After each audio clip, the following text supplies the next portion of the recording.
Check, check, check, check, check, check, check. All right, we're back. Uh, how are you? I hope you're well. It is Sunday. It is the Sunday session. We almost had an issue with the talkie microphone, but we didn't. We did manage to get up in time about 10 minutes ago. Probably I don't know what's that, about 20 minutes ago. Um, and yeah, did I do that again? I did do it again. All right. I always have something in this ashtray, and I always end up throwing it away. Then I always have to look look through the, look through the trash for it. But I'm not doing that today. Besides, I have an extra. Where is it? Would be the interesting question. I know I have it around here somewhere. It's in my mind's eye in this room. Where is it?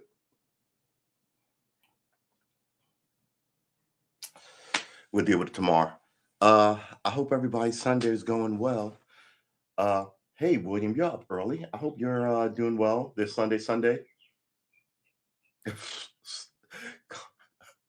Cardinal Dolan sends his regards, everybody. So remember, the next time any of you see him, give him a fist bump from me. It's very important. Let him know that we all get it.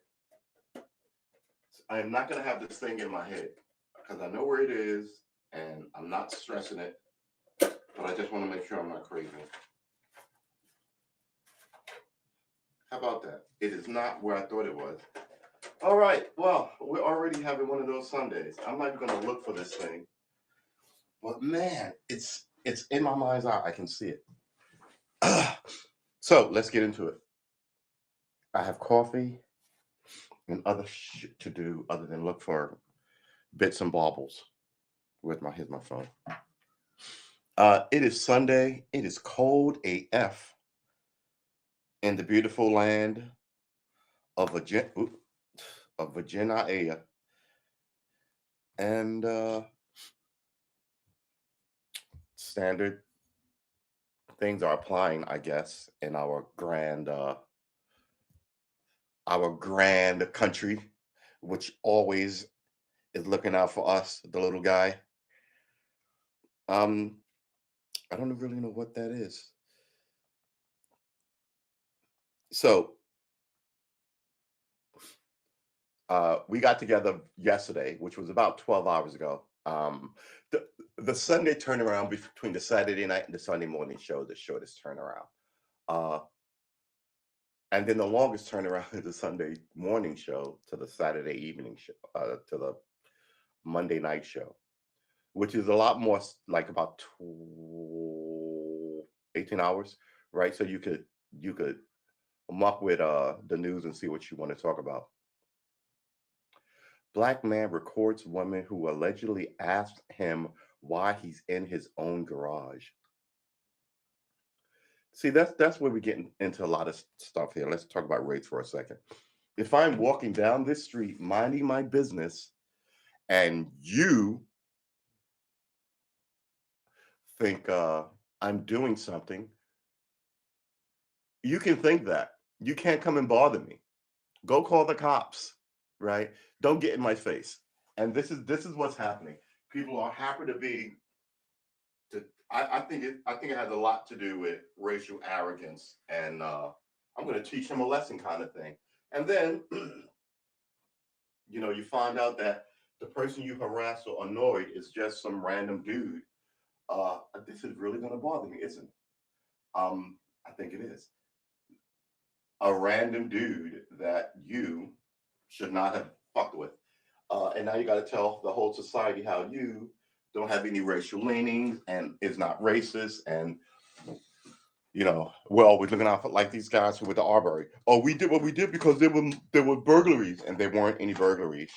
So now you're sitting here like, God damn it. Everyone thinks I'm a racist knucklehead because I got involved in some racial knuckleheadry. Yep. It's not in here, it's not in there. We're not even going to look for it anymore. I'm one of these people where something gets in my head and it'll be a small, goofy thing, and it will sit there and it will bother me. And this is what's going on right here, right now. Uh, this small little plastic bag that I've had forever with these things in it. On actually, you know, I got one more place to look.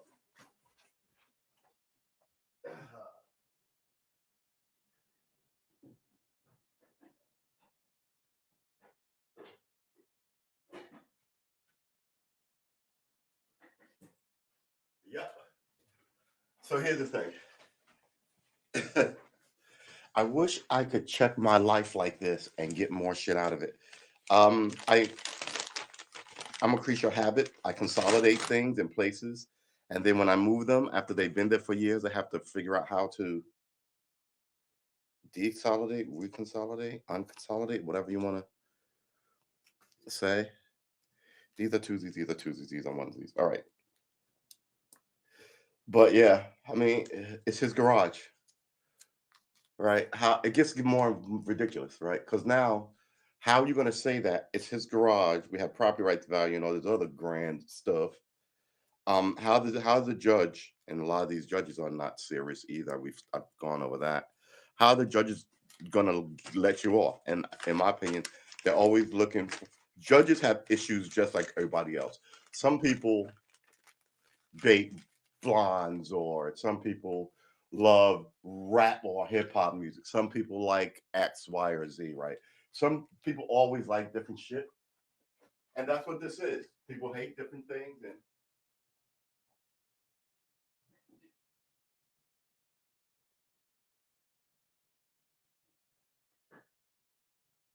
sorry about that. I mean, and that's what it is, right? So stop telling me judges aren't fucking racist. I see racist judges all the time, and I used to listen to them from the bench, right? And just sitting here going, just make it work. And they're going, no.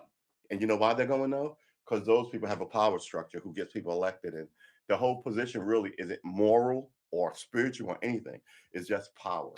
And one day somebody will go, you know, we black people have had it with you, and this is the new terms. And 60 million, 80 million by then, maybe 100 million by then, we'll be like, yeah, fuck this. And then it'll get right. Because I think that's the only thing America respects. I think for black people to be treated better, we may have to bomb a few fucking buildings and kill about 100 city officials over the course of like 10 or 15 years relentlessly. And then people wonder, how did it get this bad? People are on, I mean, people have been raised generation after generation to be completely fucking drugged up on the idea of rebellion in this country.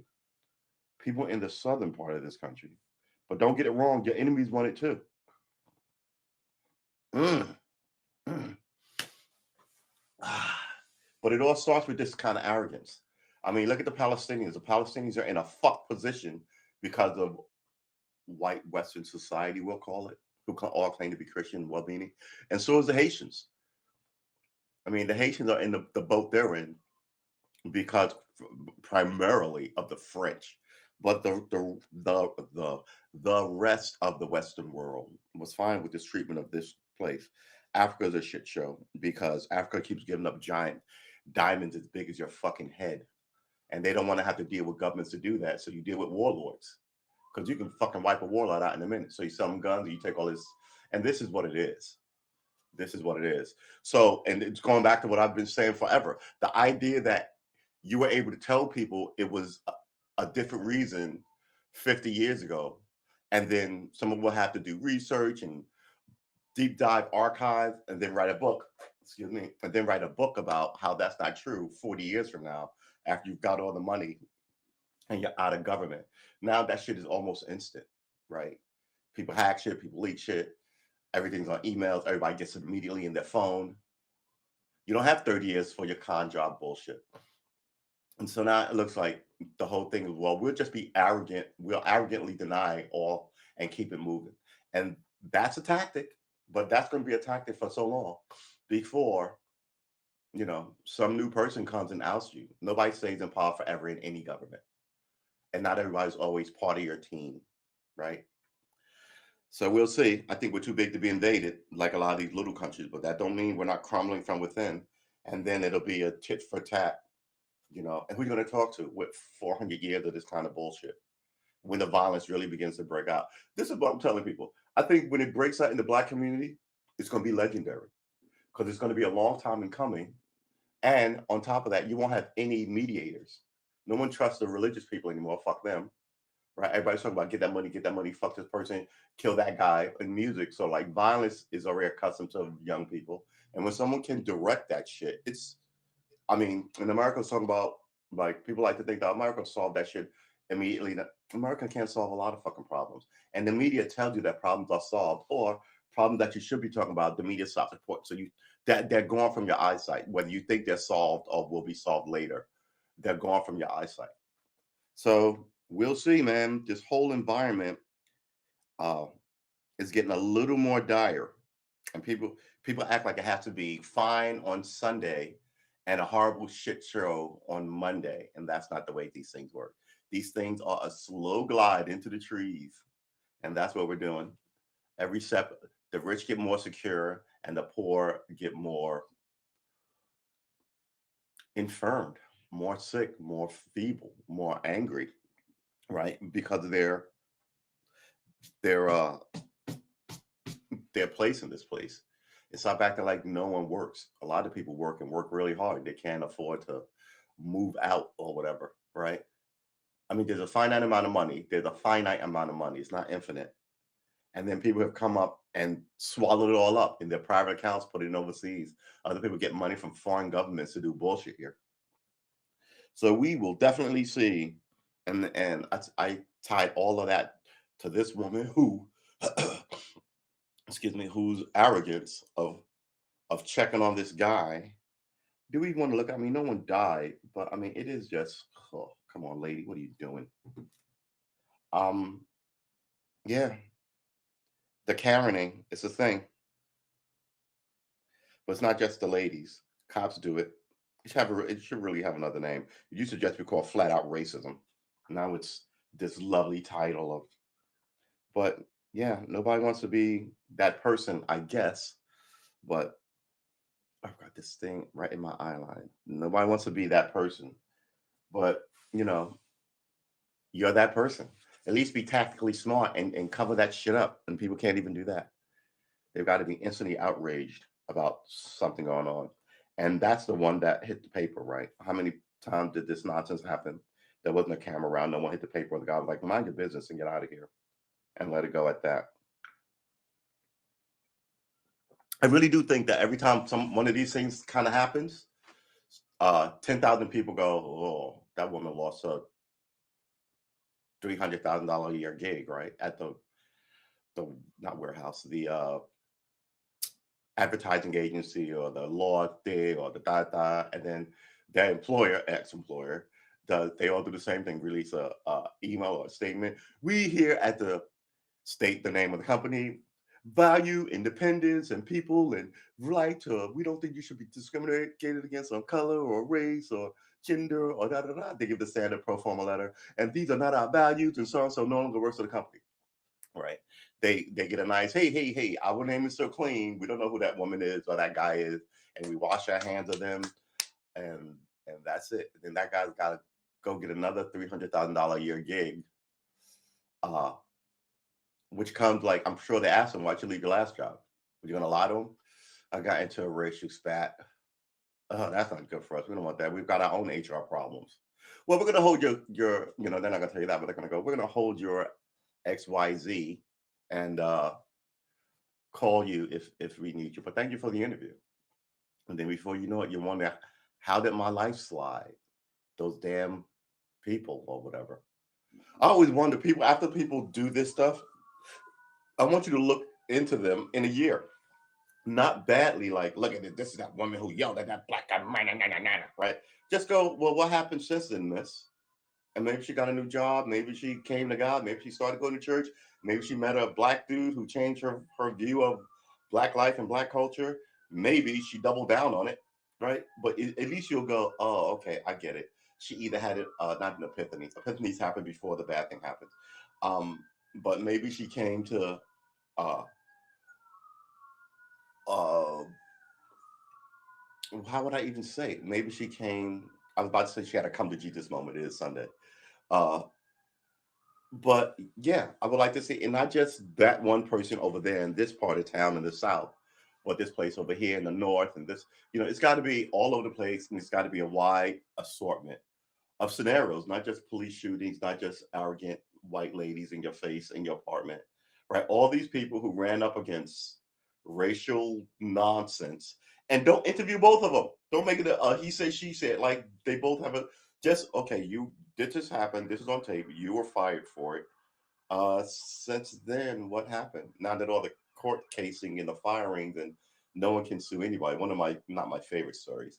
But there was this woman, I want to say it's up by you, William, who was a nightly news anchor. And I guess one Friday night, she got all liquored up and was on Twitter talking about Black Lives Matter and the Negroes.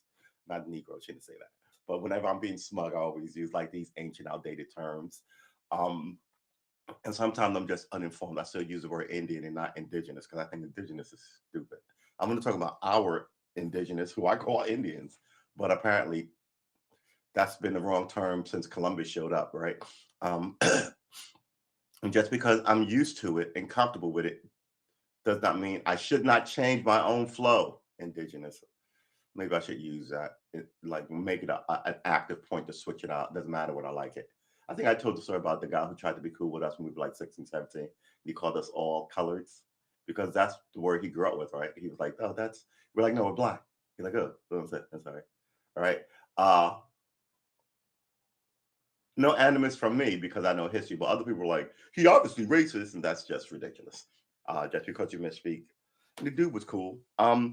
Older dude, I guess got lost. How much when you're 17, older people all look alike.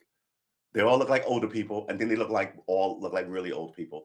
So in my mind's eye, I cannot tell you how old any of the adults in my life were. I can only tell you how old they were because I know their birthdays, and I look back on it and go, oh, so my mom must have been 35 or 40 or whatever the case may be. But in my mind's eye, my mom just looks like mom. It's weird. I guess she could have been 20, she could have been 50. I have no idea. It's just weird how your kid mind works. So yeah, so we started this thing off hot. Let's not be racist, people. Uh, and here's another thing: all these old racists from the 50s, uh, they all recant. Well, a good majority of them recanted on their deathbed, except for the murderous ones, right? Like the guy who blew up the church with the children in it. What's his name? And the guy who shot Mega Evers. What's his name? De La Beckwith. De La Beckwith. Something like that. There you go. Byron De La Beckwith. Byron De La Beckwith Jr. was an American white supremacist and Klansman from Greenwood, Mississippi, who assassinated the civil rights leader Medgar Evers on June 12, 1963. Two trials in 64 on that charge with all white Mississippi juries. That's keep telling me how there's no problem with the American justice system when you've got 500 years of all white juries hanging everybody who wasn't white. The arrogance of this fucking country. It really is amazing. Everybody knows that this is not true, the shit that you say. This is why I fucking hate Joe Biden. I really do. You know, I don't think he's going to be long for the presidency because he's a trillion years old. He can barely walk up and down stairs. And apparently he's not up past 3 in the afternoon, right? And God knows what his woman is doing. All of a sudden she's gone dark. What is she doing in government? I don't like the idea of a first lady getting an office and a budget. No one voted you to shit. And your job, quite frankly, if you do it well, put it on Pornhub. Otherwise, keep it fucking to yourself. Good Lord, the way this society runs is asking for upheaval, right? And the only thing it does is put a force on you, let the cops sneak in and murder you off and do nothing about it. Yeah, America has a reckoning to deal with, and I think it's coming. And likely because a lot of people here who should not be in this country. And I'm not talking about all the fucking foreigners who don't give a fuck about who, you know, John Patrick Henry was or George Washington was. Or they just want to be out of wherever they are. And then they get here and then they open up packs. And so I tell you why America sucks. It's like, it really is crazy. Um, But yeah, we'll see. Vanessa Bryant and others are suing the LA. Didn't she sue them already? She's suing everybody. She's suing LA County over leaked photos in a helicopter crash. Then crash. County wants them to take psychiatric exams to see how much they are really affected. That the arrogance of that is bullshit. I sue for that. Who the fuck are you to tell me I have to prove my hurt and pain from the loss of my husband and my daughter, my 11-year-old? The fuck out of here. Look, man, the American justice system is just asking for fucking a rebellion against judges and stupid lawyers. I mean, because of that, my God, that statement is, hold on, that statement is wild. I hope that's not the case, but man, is that statement wild? All right, so we got Byron De La Beckwith up here.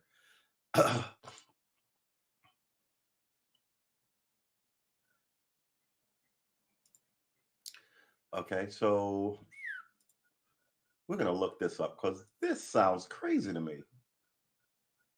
That sounds fucking crazy to me. Vanessa Bryant and others are suing LA County over leaked photos and helicopter crash. You know who takes these photos? These cops. Then they leak them. So yeah, fire the cop who leaked it. And this is not just her family. I mean, this is a grim thing that cops do. And not everybody is some sage who wants to well. Some are just fucking idiot, idiot meatheads who do dumb shit. Get rid of the idiot meatheads in the police department. And that is it. The idea that you would take pictures of someone's dead relative and put it online and pay no price, fuck you. You know how much money all the police departments pay in these major cities? It is a nice chunk of money. So fuck you, loser. Go work at an ice cream store. I'm telling you, these unions are the problem. They make it impossible to fire shitty policemen. And then they double down on racism. So yeah, Joe Biden, in my opinion, is a full-on bullshit artist and at the least a racist. No, I should just my whole. You know what? My whole show in the next year might be about why Joe Biden should not be reelected by any black person. Period. Let's see what that gets me. Probably gets me arrested.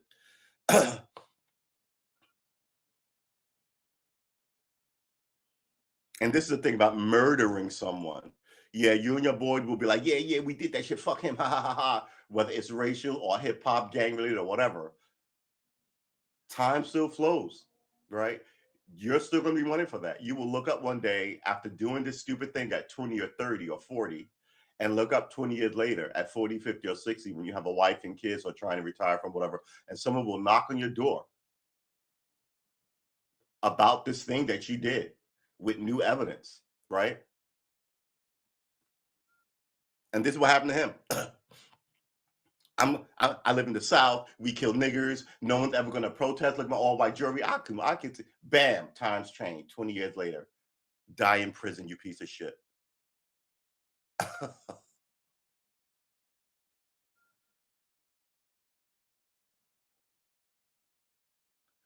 1946 and 1960. When did he killed Medgar Evers in 1963? Um, January 12, 1963, at the age of 42. He planted a bomb and blew him up. Medgar Evers was 37 years old, right?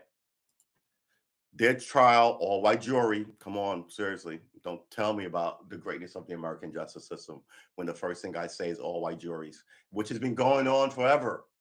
There's people in jail now who were convicted of all white jury, you should let out. But the racial problem is so bad, you would have to look at every fucking case in American jurisprudence.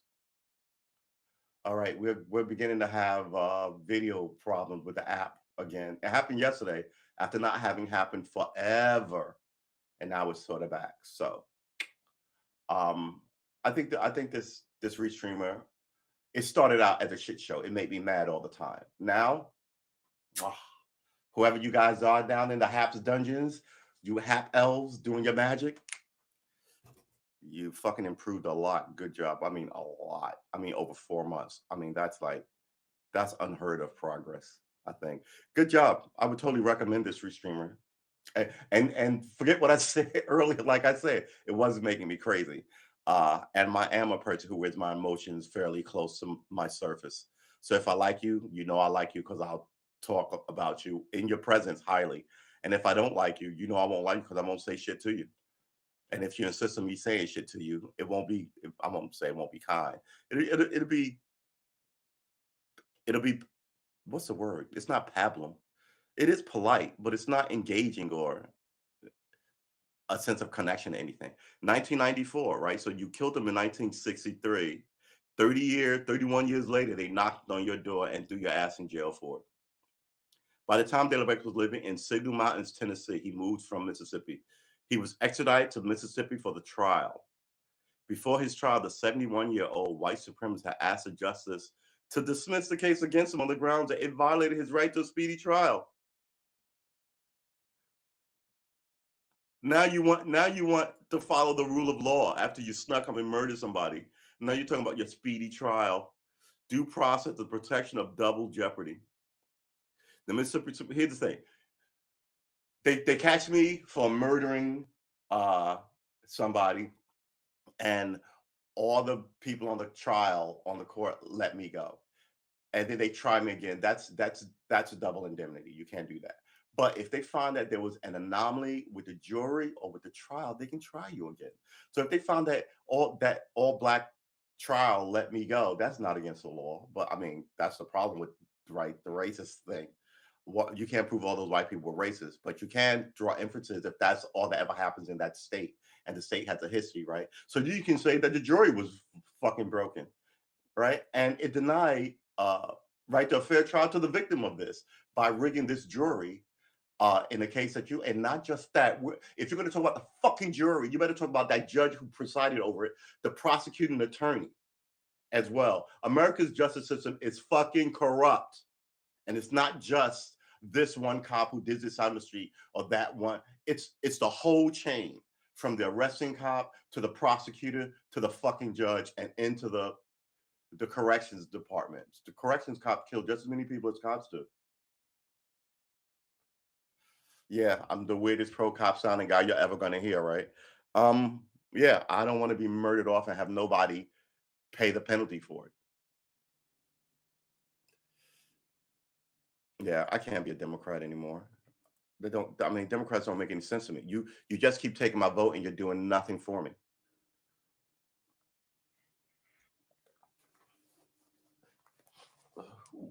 It's a little after 8. All right. So by the time De La Beckwith was living in,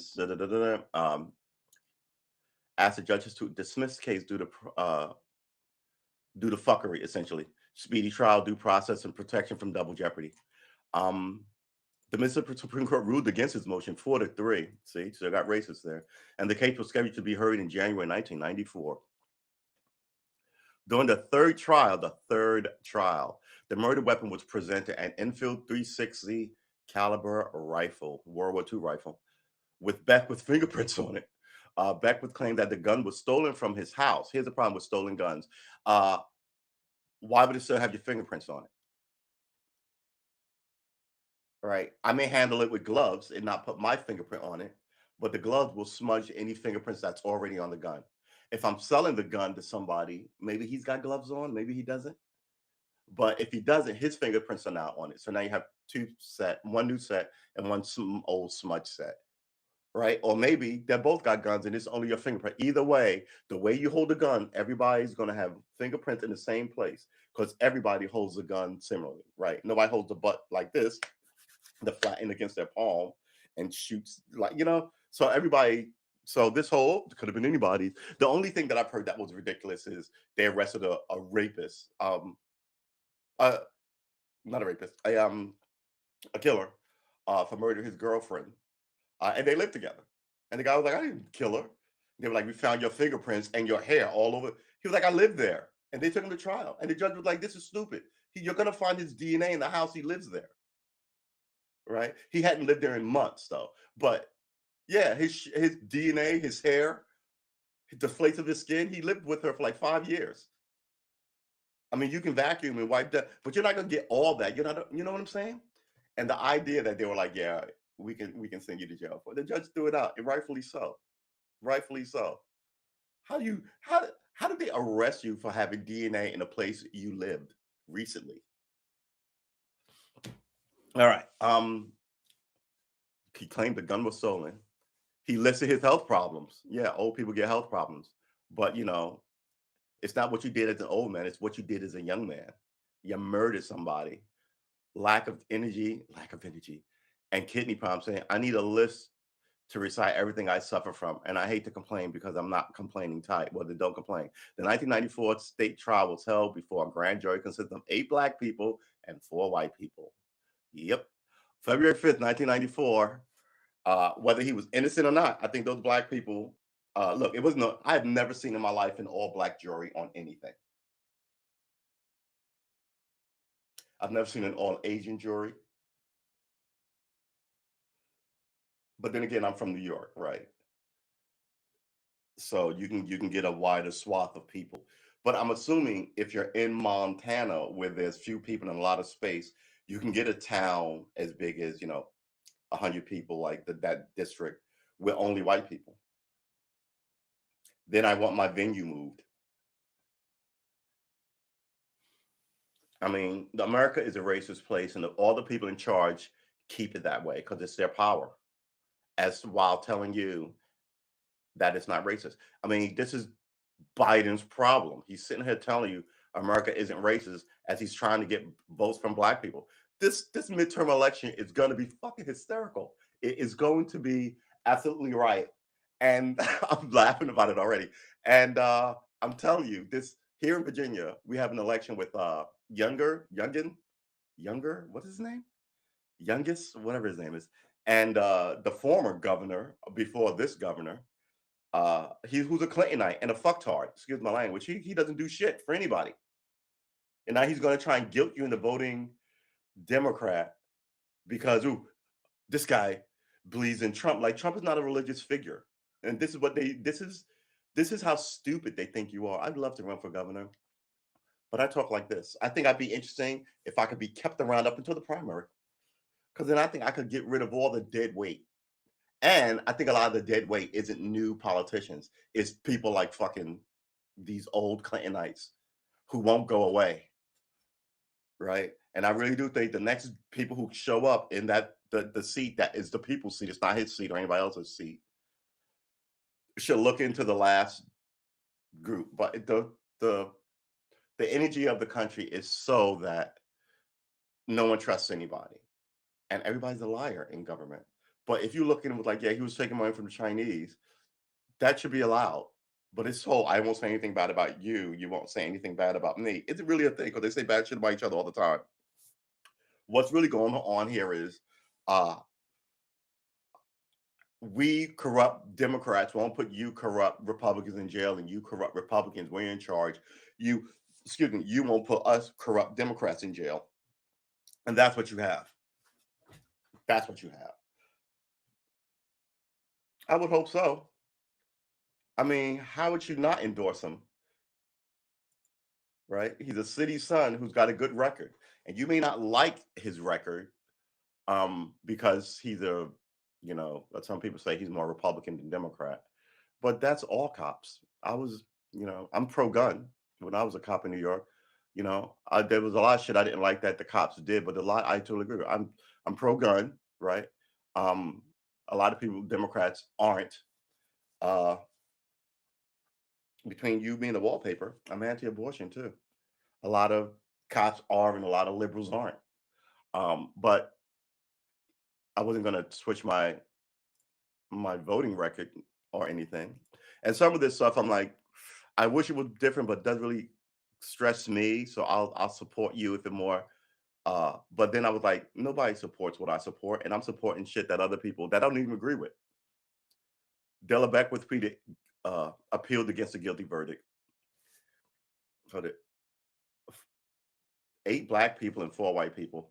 On February 5th, 1994, the jury convicted Della Beckwith of first-degree murder for killing Medgar Evers, hiding in the fucking shadows, you piece of shit, and then sentenced him to life in prison. New evidence included testimony that he had boasted of the murder at Klan rally and that he had boasted of the murder to others during the 3 decades since the crime had occurred. The physical evidence was essentially the same as presented during the first trial. So the first trial, they had the gun and all this shit, but no one to talk. The second trial, after 30 years, you may be the man, but you won't always be the man. You know what I mean? If I'm dark and brooding and look at high school, right? I'm the bully in high school. I take your lunch money. I beat you up. Fuck you. Shut up. Right? 10 years later, am I still the man? Yeah, I'm still big and a bully, but now you might be the police commissioner or the DA or just you were 5'1" then, and now you're sprouted. 10 years later, you're 6'4". Things change in the world, and even if that dude is 6'9" and 400 pounds of bully, he still out of high school has to face the law, right? So this is my thing. Your power uh ebbs and flows. It really does. Some smaller and some sooner than others, right? So like one of the short-term ones is one of the long-term ones rather is like countries, right? North Korea, right? I wouldn't say he's powerful now, but you know, he's gonna push his luck and we're gonna see where his energy hangs. But this is one of those things. Your power ebbs and flows. You know, Bill Clinton is in the hospital. And I was like, the thing that struck me about that, I was like, is he in a civilian hospital? Why is he not in the military hospital? He's the president, Bill Clinton. And I was like, I know the military don't love him.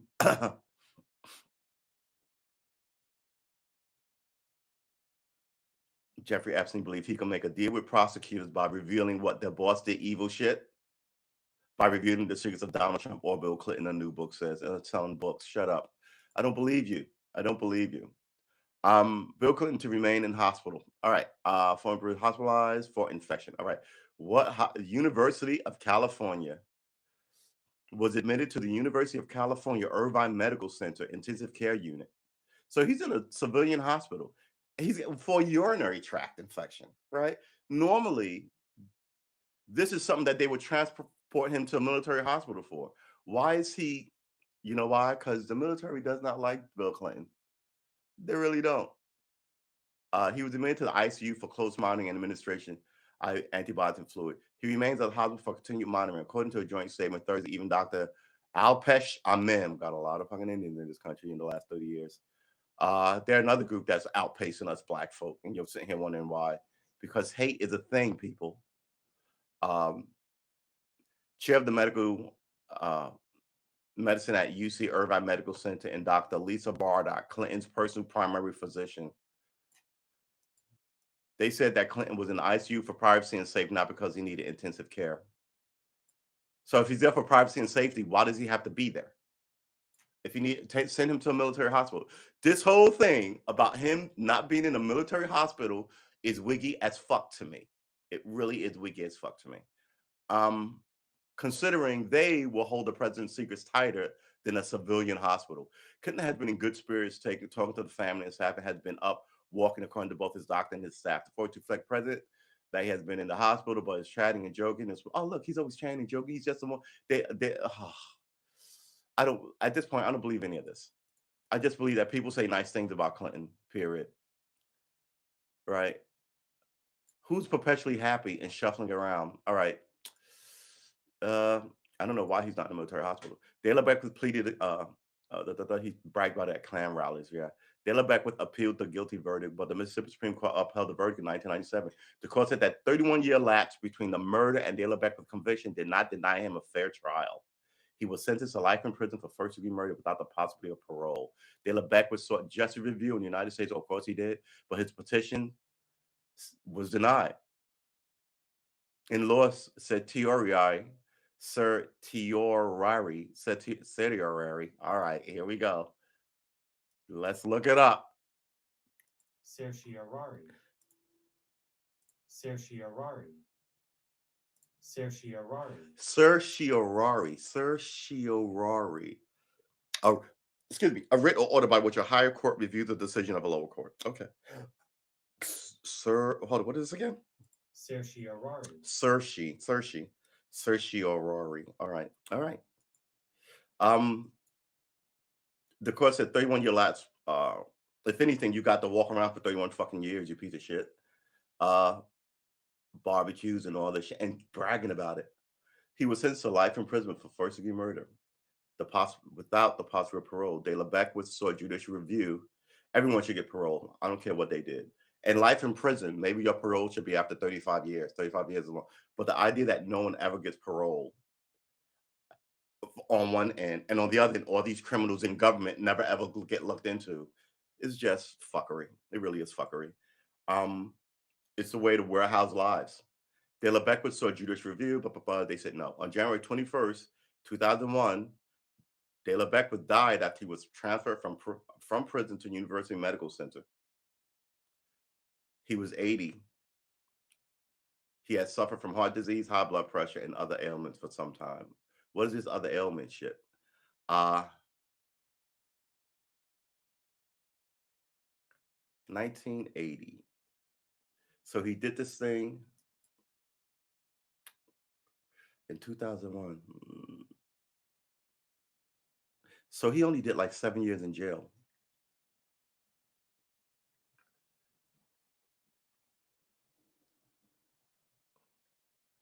Okay, hold on. He had 2 trials that they let him ride on. 2 of them that he beat.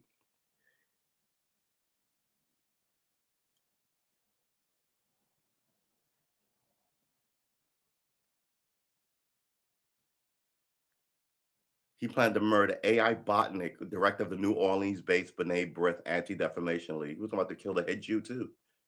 Yeah, my whole thing. I've come around on this. I think if black people had started murdering off high-end white folks since this whole thing started, I think that would have ended this. I think a little tit for tat versus all tat and no tit. By this, De La Beckwith was living in before his trial, the 71-year-old white supremacist. All right, so he was 71 when they went and arrested him in 1994. He died in 2001.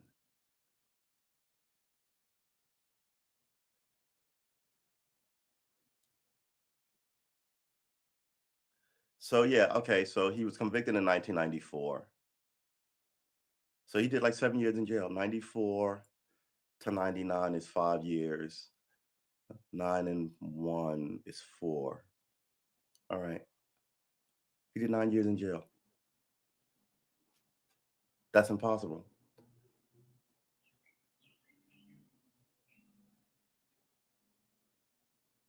Two years. All right. So yeah, it did 7 years. Look at Lord, my counting is bad. Uh, you know, and all these people were emboldened by him murdering people, and they're still around. Let's see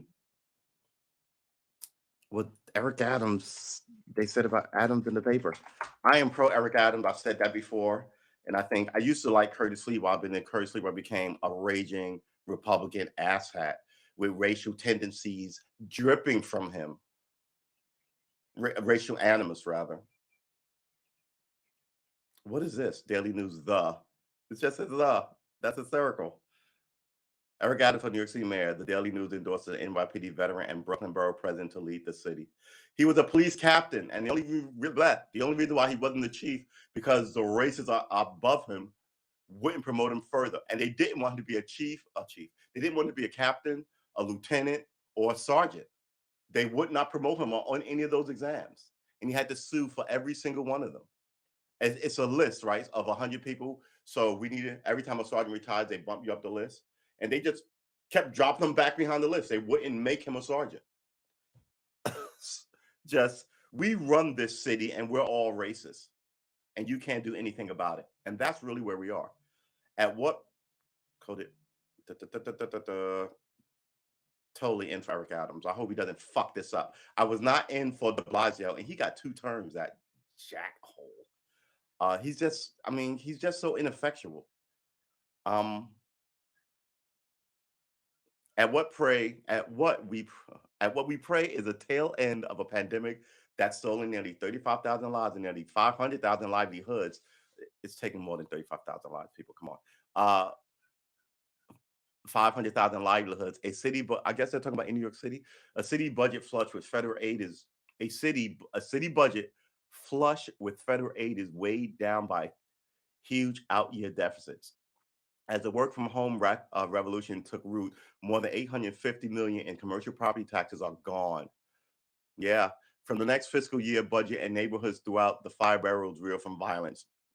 I don't know if they reel from violence. With the staggering doubling in shooting, 40% spike in homicide since 2019, in the eighth year of administration, in the eighth year of that administration that began on solid footing by delivering New York's free universal pre-K. Here's the problem with that. And I disagree with this. Who's the pre-K is for parents with children. You're supposed to do something for everybody in the city, and they never do. They pick these niche groups. They target parents, and if you happen to got mugged, then they'll target you for crime but they never have anything for everybody. And it's more the same with this. The two-term de Blasio mayoralty limps to the finish line, which chaos in jails and homelessness. So the chaos in jails is de Blasio's fault, and homelessness is de Blasio's fault, and despair rife on the streets. Okay. The place would be better if people, you know, weren't harassed going from point A to point B by people that this organization applauds. I don't understand why the sanitation department wears like cop uniforms, but in green, like this puce green.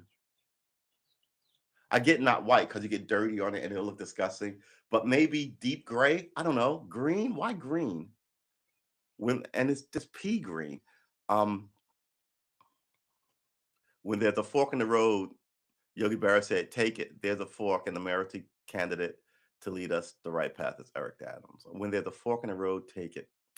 Why would you use that quote? There's a fork, and the mayoral candidate to lead us down the right path of it is Eric Adams. When there's a fork in the road, take it. And you quoted this. It's not witty, it's not clever, and it doesn't make any sense with the rest of the sentence. When there's a fork in the road, Yogi Berra said, "Take it." There's a fork, and the mayoral candidate to lead us down the right path is Eric Adams. This is just the clumsiest sentence. Adam won Democratic conference in June primary by now he's got to wait till November to take the job, which is only about 3 weeks away, Eric. So get ready for it by being clear-eyed about the city's challenges, especially the need to swiftly turn back a riptide of violence. See, this is how you blame the poor. Um, that threatened to pull too many New Yorkers under it. No, it's not the late 1980s or early 90s yet, but saying that it could comfort those who suffer. So you're preaching war, war, war, while acknowledging it's not as bad as East Island. When I lived there, was a shit show. Uh, but saying that is cold comfort to those who suffer.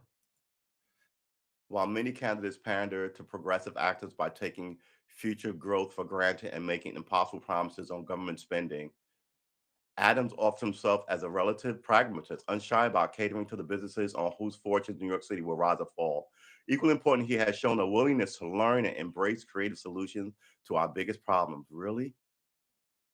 Rather than internally reaching out for off the shelf solutions wrapped in easy slogans. Who is he? Some would be mayor. Some would be mayors cut their teeth in law or on Wall Street or in public. Adams, born in Brownsville and raised in South Jamaica. I was born in Bed-Stuy and raised in South Jamaica. Woohoo! The fourth of six children. I'm the middle of five. Raised by a single mom. I have a mom and dad who cleaned houses and came of age as youth leader of a local political alliance. Okay. And joined the NYP in a noble mission to make changes from within. So did I. Look what it got me. Then yeah, God, I love Eric Adams.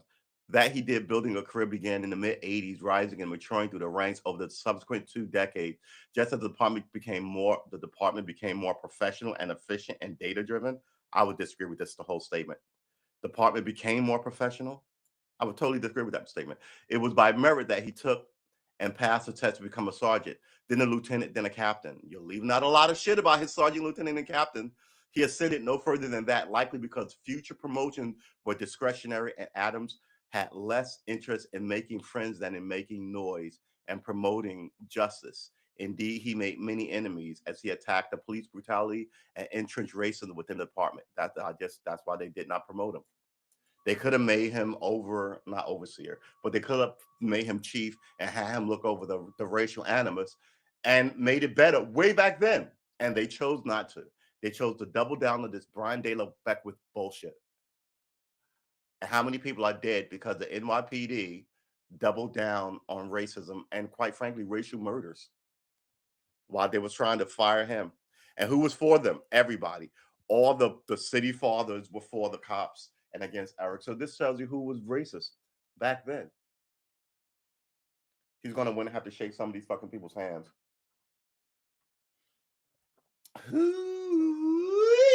Give me a break. Sorry.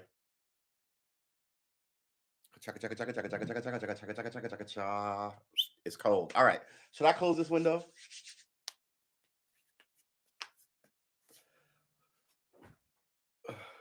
It's a little appreciated in the effort of routine medical. Hold on, wait a minute.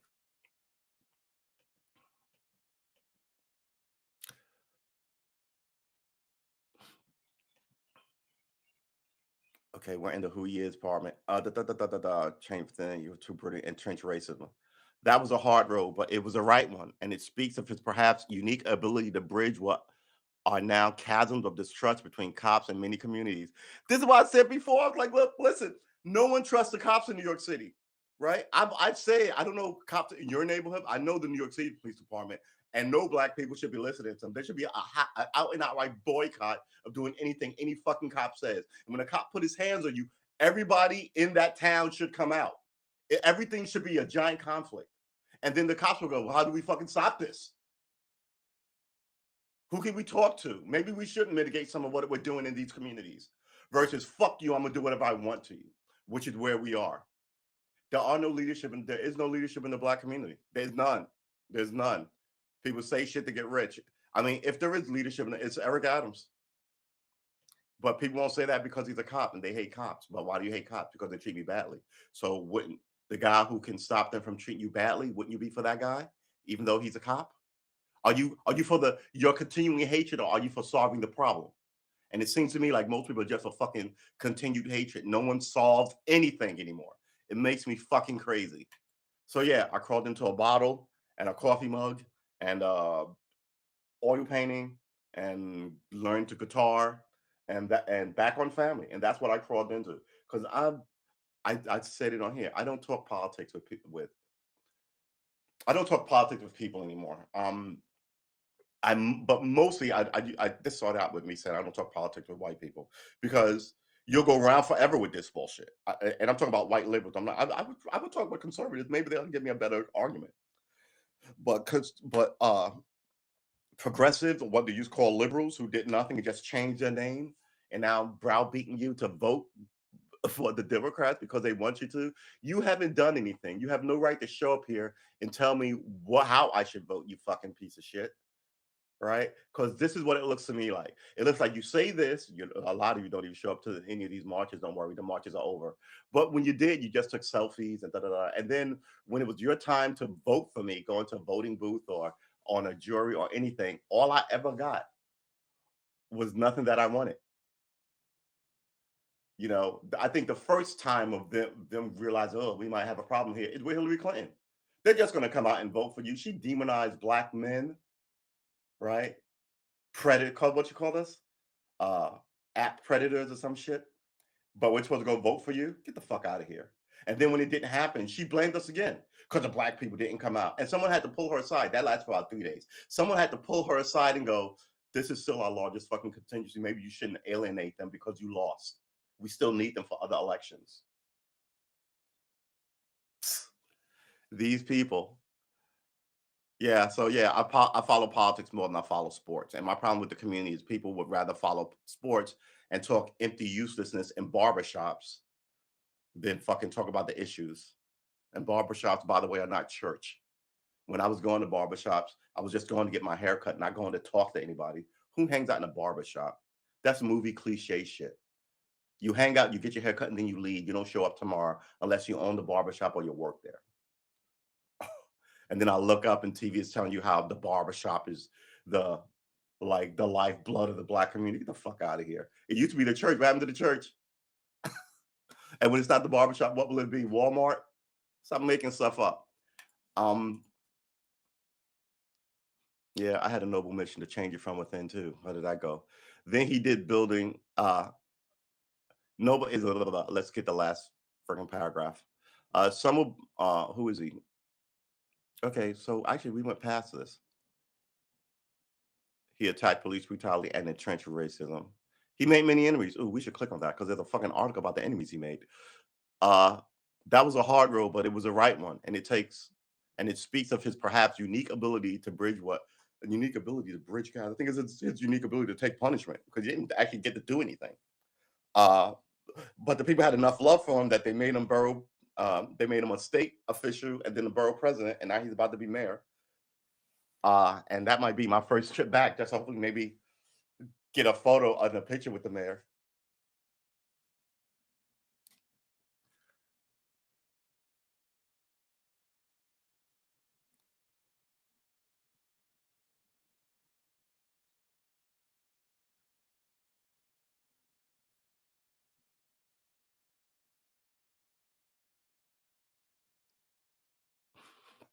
After trying, Adam extended his public service with 3 terms in the state senate, where he was a vocal opponent of stop and frisk policing in Bloomberg's years run amok. Oh, now it's Bloomberg's years run amok. You were fucking in love with Bloomberg, and mind you, New York City has a mayoral thing of only 2 years, and Bloomberg bought up shit and bribed, in my opinion, bribed people and got 4 years to fuck with the city and target black people. I think Bloomberg is a fucking racist. I think he is, and he's a manipulative little shit. And they really did not want the socialists to win. So all of a sudden, he's going to jump into campaign to save America. Get your ass out of here.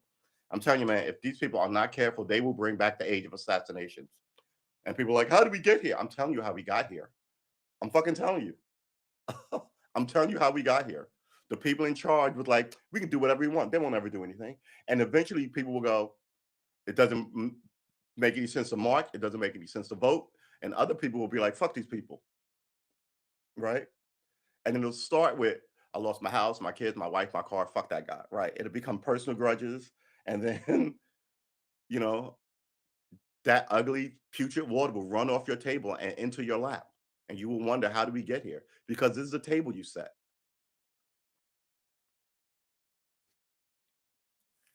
Bloomberg. Bloomberg was the fucking worst. And you could see during the Bloomberg years how the Jewish community viewed the black community.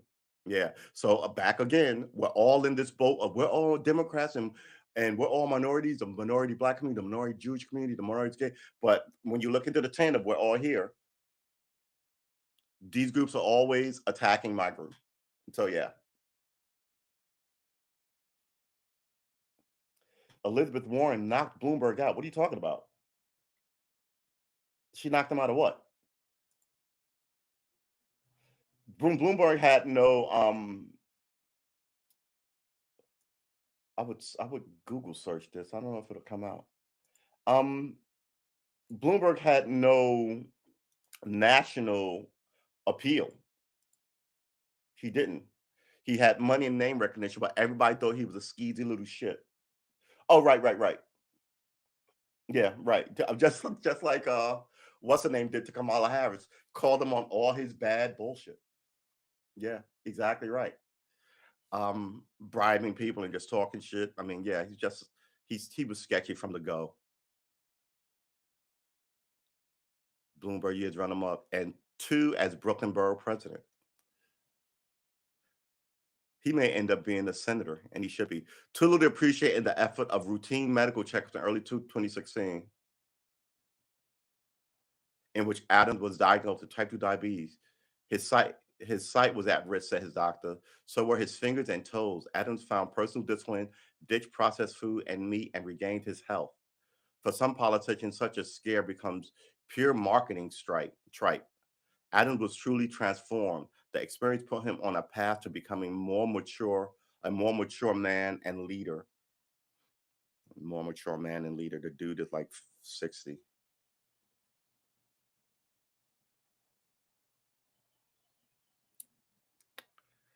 full. All right, hold on.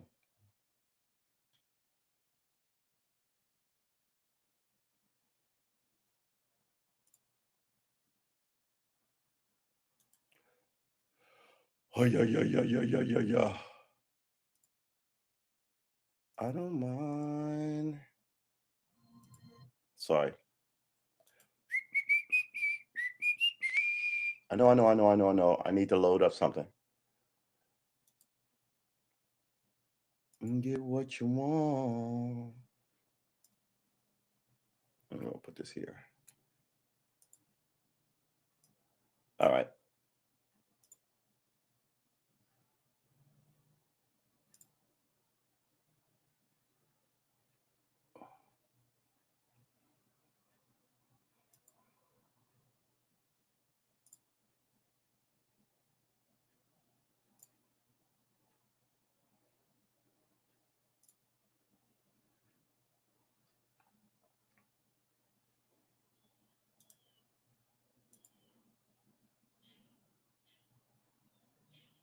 I don't mind letting it down easy. Just give it time.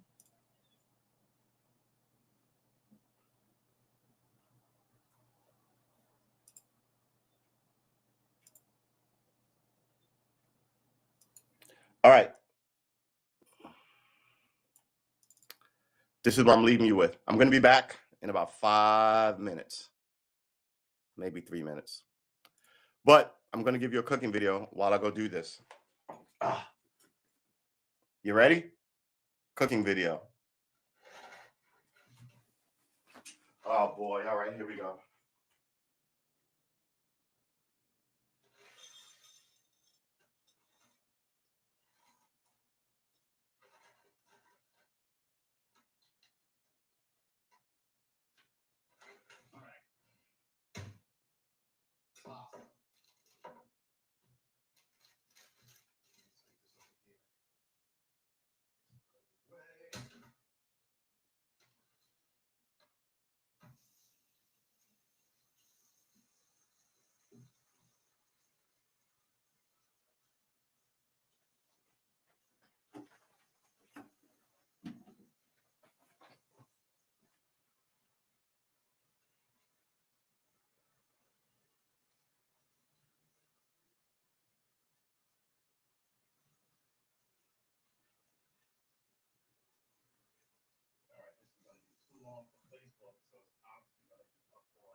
YouTube.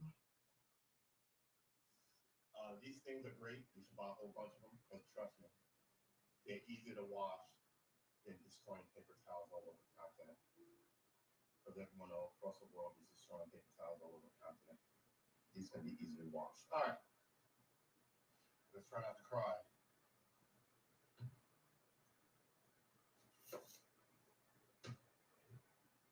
Don't cut the top off. This makes you cry. Ready. Don't cut that off. Cut off the hat, which is this. Get rid of that.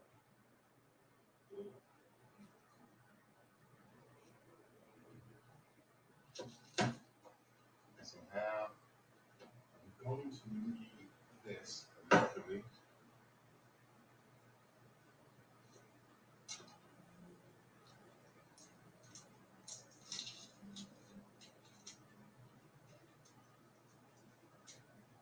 I'm so bad at peeling onions.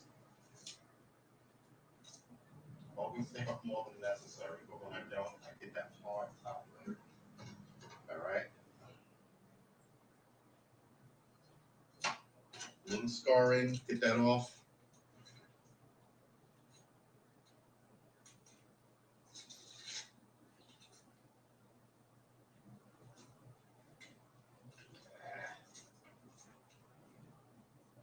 Actually get another onion, but I'm out of onions. All right. Here we go.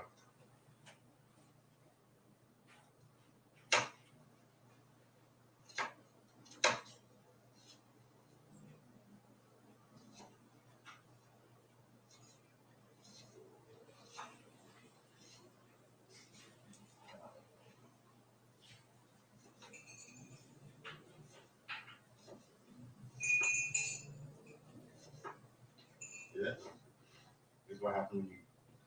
Here's another thing. Always get a big cutting board. Short cutting boards are for cheese. We're not cutting cheese. All right, here we go.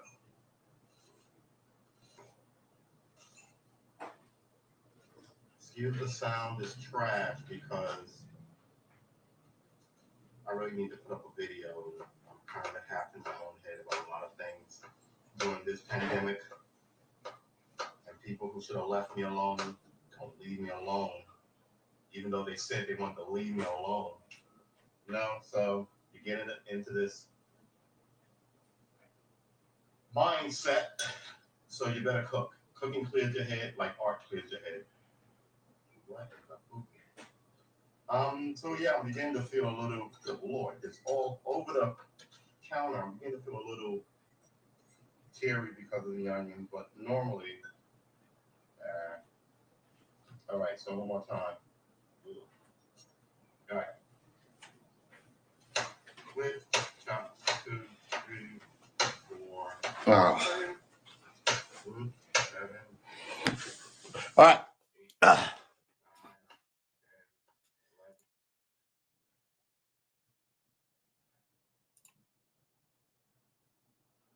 I should cook more. I know 1,000 recipes in her, and she's like, "Oh, I probably only know like 400 now." I'm like, 400 recipes? I wish I knew 400 recipes, but this is what happened.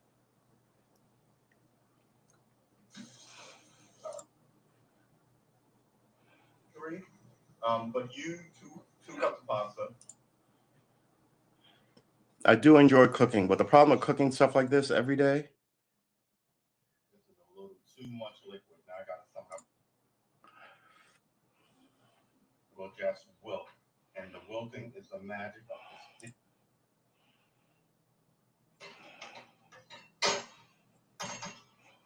All right.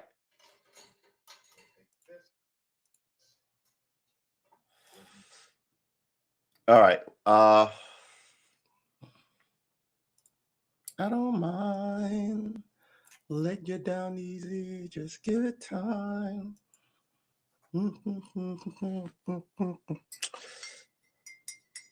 So my coffee has too much hot water in it, not enough milk in it. And I didn't stir it right. So when I hit it with hot water, stirred a little bit, and then hit it with milk to get back in here, there were giant chunks of kind of like, I don't know what to call it, floating in my well, the anyway. Adams bid for mayor. Ba, ba, ba, ba, ba. He wants to build a single data platform for the city government, both to enable more efficient administration. Yeah, why isn't there one portal for everything? Why does everybody get their own fucking portal? It's like there's not one sole person in charge of the city.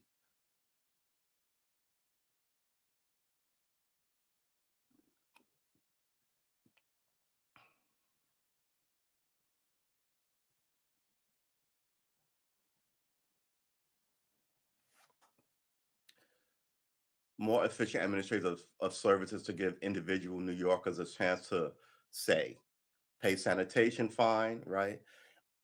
And check on their kids' attendance. Yeah, why can't you just go to one portal for all this shit?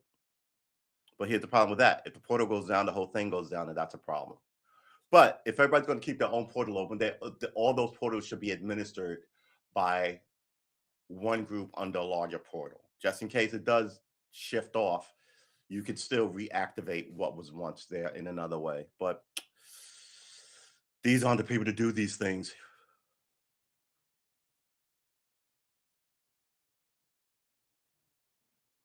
Yeah. The downside, though we anticipate a morality that's far more grounded and effective in delivering core services than the sanctimonious posturing de Blasio administration. Really? What about the Okay. Adams would bring some de Blasio like bags to City Hall, albeit without having the cops do his family moving. Oh, look, a shot at de Blasio. Like the current mayor, Adams is tight with characters like Frank Carone.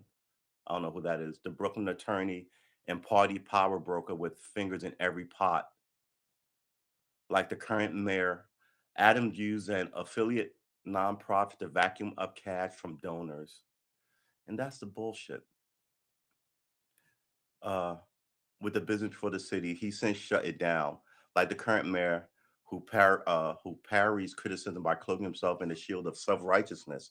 Hey, self-righteousness is the shield, and everybody around you is fucking dirty. Whoever wrote this article, I've already got problems with. Adams has a nasty penchant for calling his critics racist.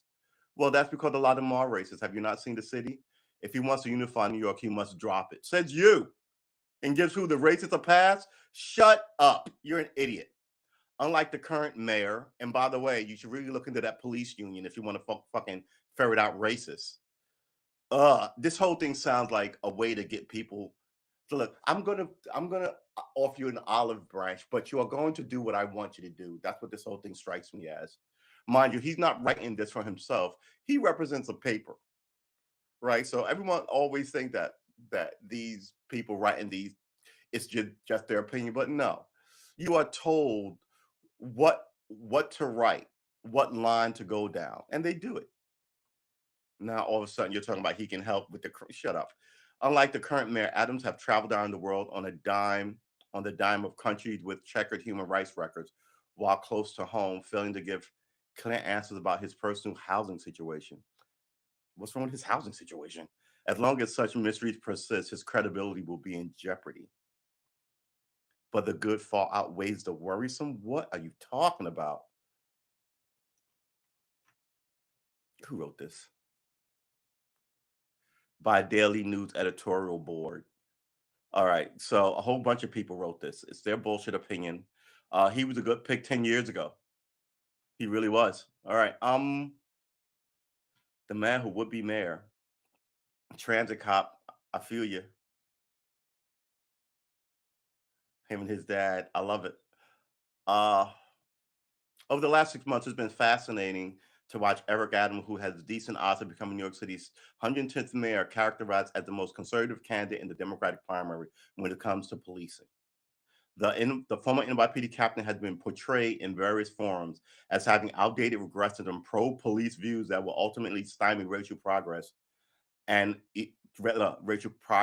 equality in the five boroughs. They always love to talk about it, and they never do anything about it. This is what I talk about. They keep racism around as leverage, but they don't do anything about it. People are still being fucking murdered off in the city and beaten up and disrespected by the NYPD. Why aren't you doing anything about it if this is your fucking public stance that you're anti unfairness, right? Because the NYPD has a giant lobbying arm, and it's fucking ridiculous. It's like playing this game with fucking overseers from slave masters. Why am I even talking to you?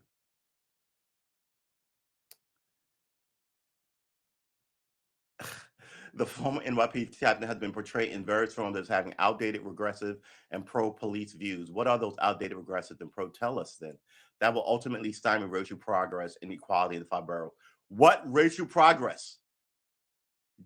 What racial progress? What equality? Who wrote this shit? Laura Nimius. Oh boy.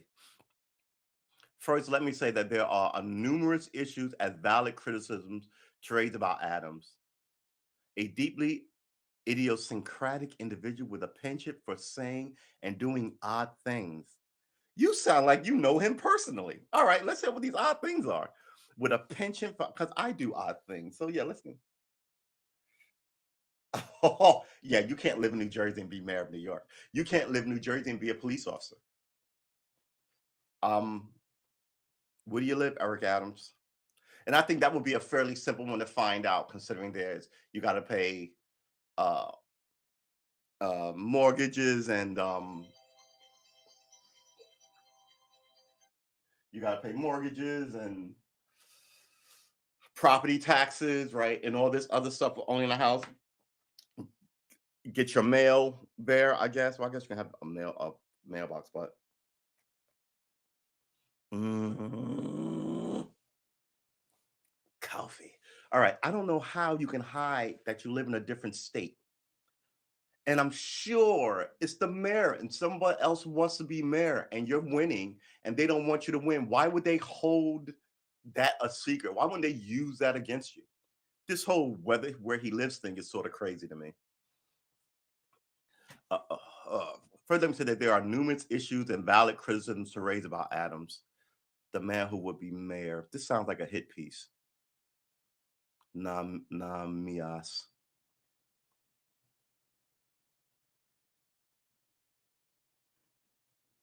He's back to old school Kangol.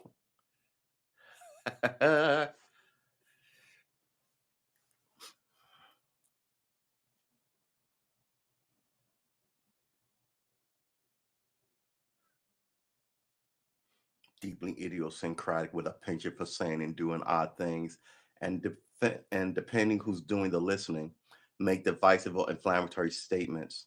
I certainly do not know whether or not he'll be a good mayor should he actually win the race. We will set that subject aside for another day.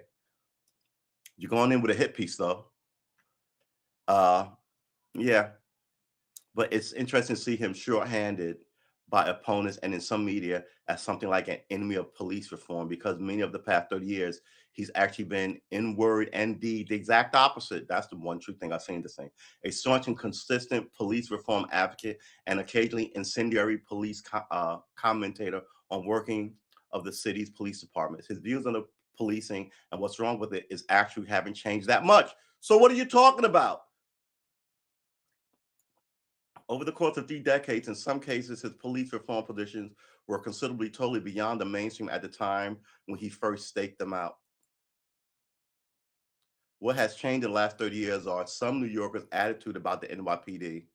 Some among the Democrat electorate in New York City have not only come around to where Eric Adams has been this whole time. Ugh, you mean where the Black community has been this whole time? So I've been making it seem like he's some weird one of, and everybody, no one else had a problem with the New York City Police Department. This girl, I'm sorry, this person. I'm My slang is slipping in. People will accuse me of being sexist. But yeah, this girl is crazy, right? That's what we in the community say. What is up with this girl? We don't go, what is up with this woman? This Mrs. or this ma'am? What is, you know? Got to watch what you see on the internet.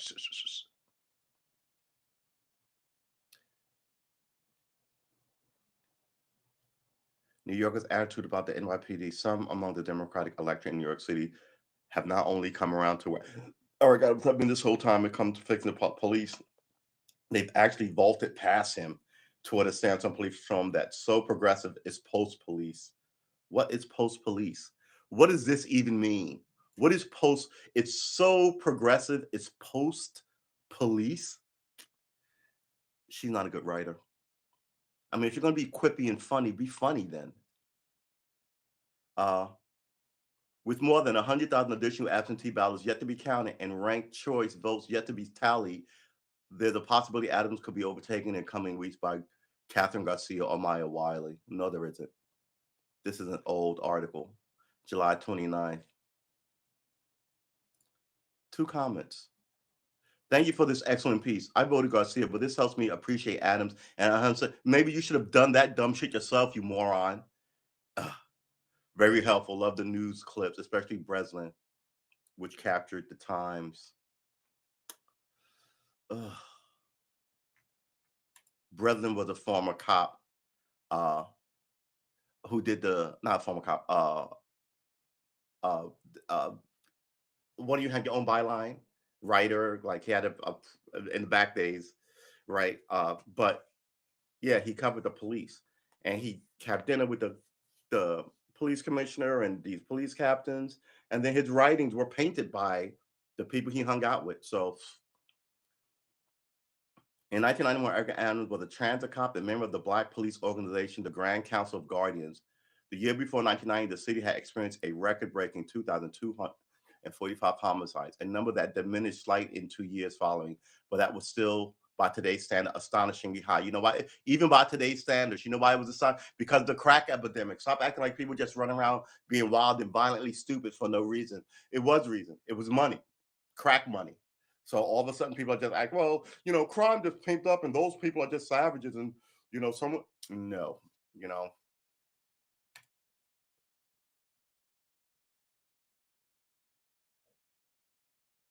record break 2,245 homicides, a number that diminished slightly in 2 years following, but was still high. But today's standards by today's standards, astonishingly high.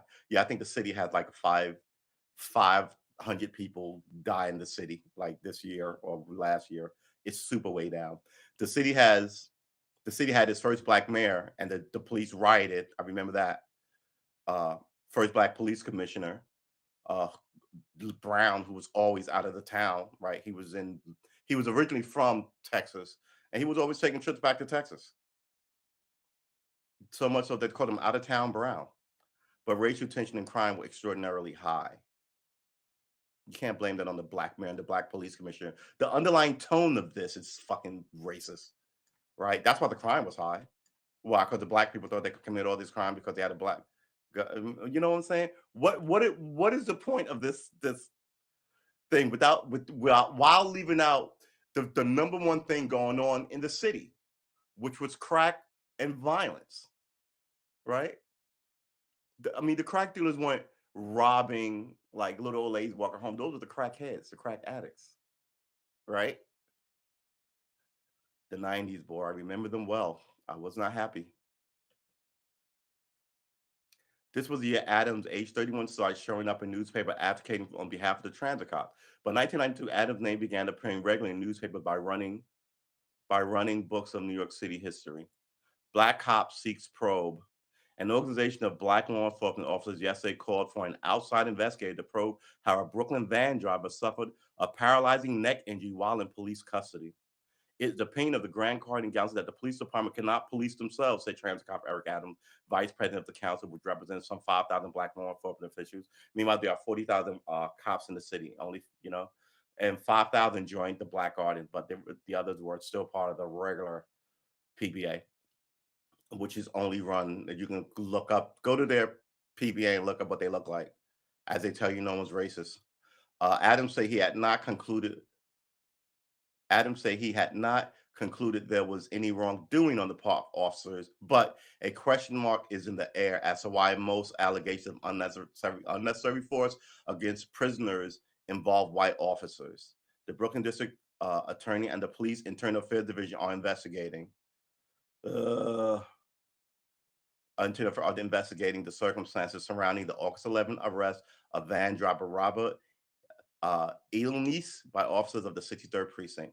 Okay, so a van driver is in New York, like your little vans with like 8 seats in them. So somebody would drive down a bus route and take you for $1. If they would fill up faster and they were smaller and they would go, and they were van. The police would pull them over for unlicensed this, and then the guy who started it got a license for his business, right? And yeah, it made him rich. They're still around. They're not endorsed by anybody, but it's the idea that you can start a business. You can, as long as you follow the laws, right? So first they were doing it without appropriate, and then now they make sure people had driver's license and make sure people weren't suspended, make sure people paid their tickets, uh, and it became a business. But the cops will still fuck with them. The Queens van drivers. We should look up what happened to Robert Ailnis. See how his case settled out. Robert Eilnish. No, not Robert Eilish. Apparently, Billie Eilish's brother. Eanei. Okay. EA. I put the L in the wrong place.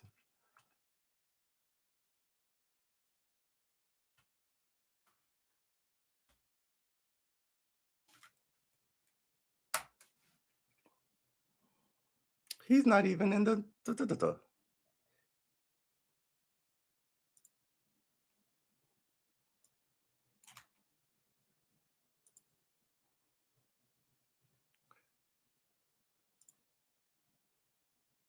EAL. Why am I having so much trouble spelling this? Neish. Neish.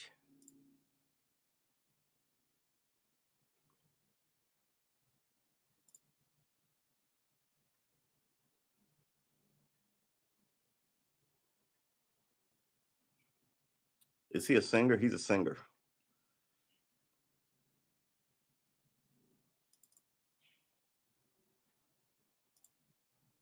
New York Nanny State.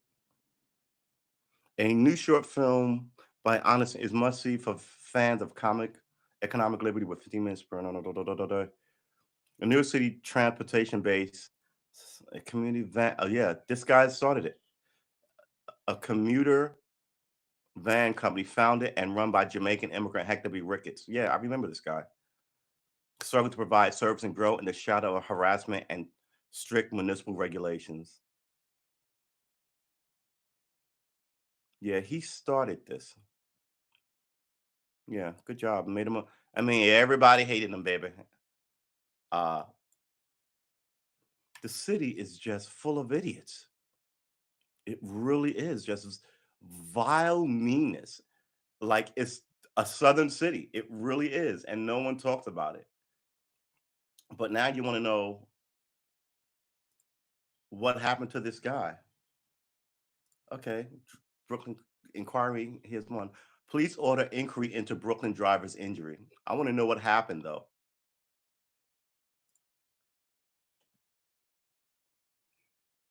See, because what happens is there'll be an investigation, and then when you take your eyes off it and do something else, they close the investigation, find no one guilty, and they go about their business.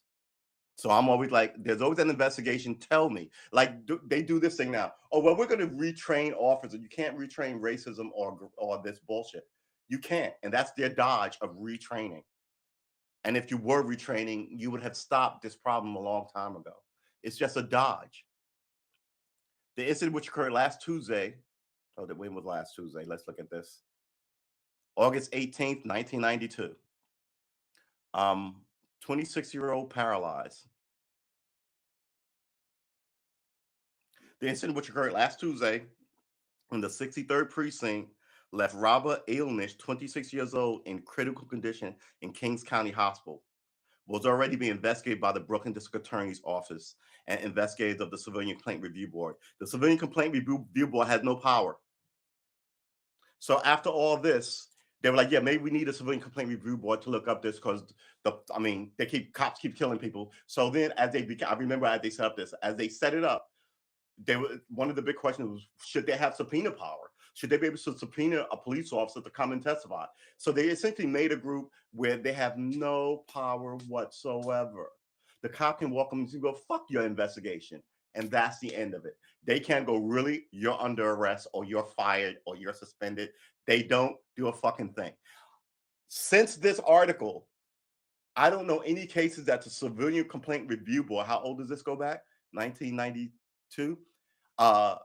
I don't know any civilian complaint review board by the New York City Complaint Review Board that stood out or made any headway in any way in any investigation. They put their friends in front of it to run it, and then that friend gets $100,000 salary from. So this is what it is. It's another thing to because look, every time the city's about to burn, they do some shit like this, and they bring in their black civil rights leaders who are angry, and then go, okay, now we solved it, right? And then people begin to go, you are just the worst. So now you have a paralyzed guy at 26. I want to know what happened.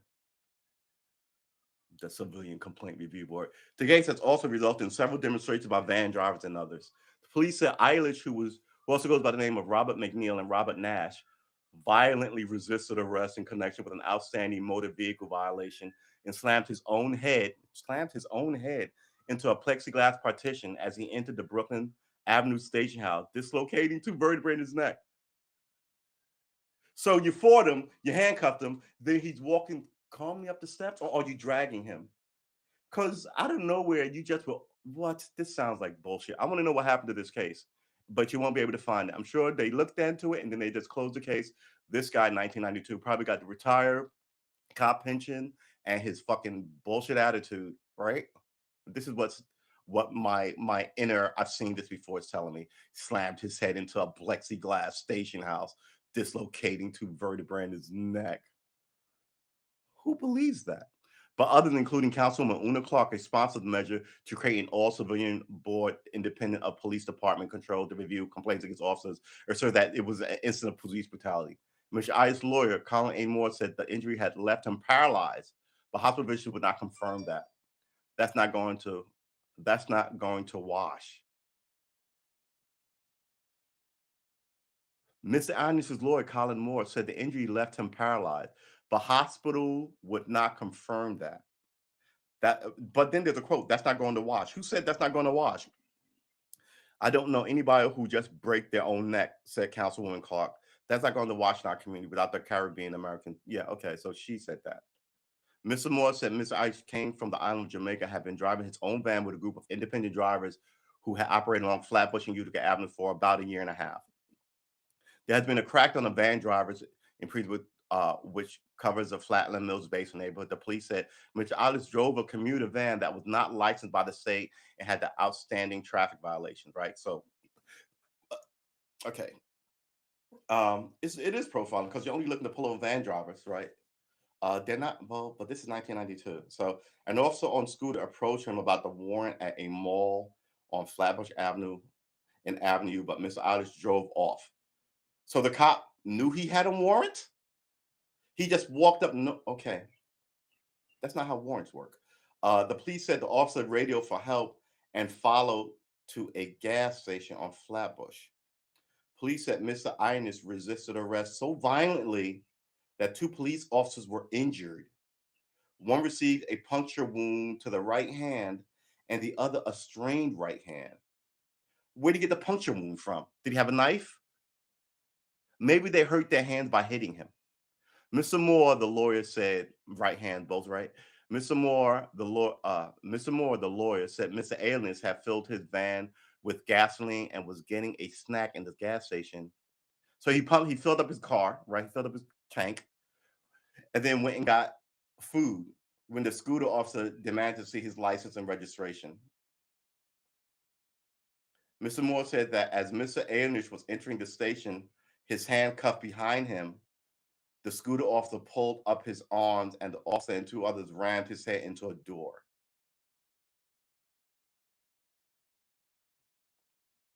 That sounds weird to me too. Why does three cops have you? One on each arm and one in the back, lifting your arms up like this, which pushes your head down, right? You don't really need other people to this put his arms up and rammed his head into a door.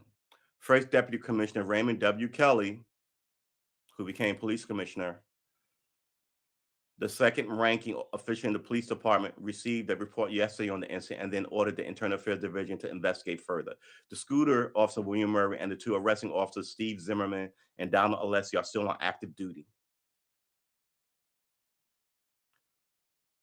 But this does not tell me what happened to him in these years later.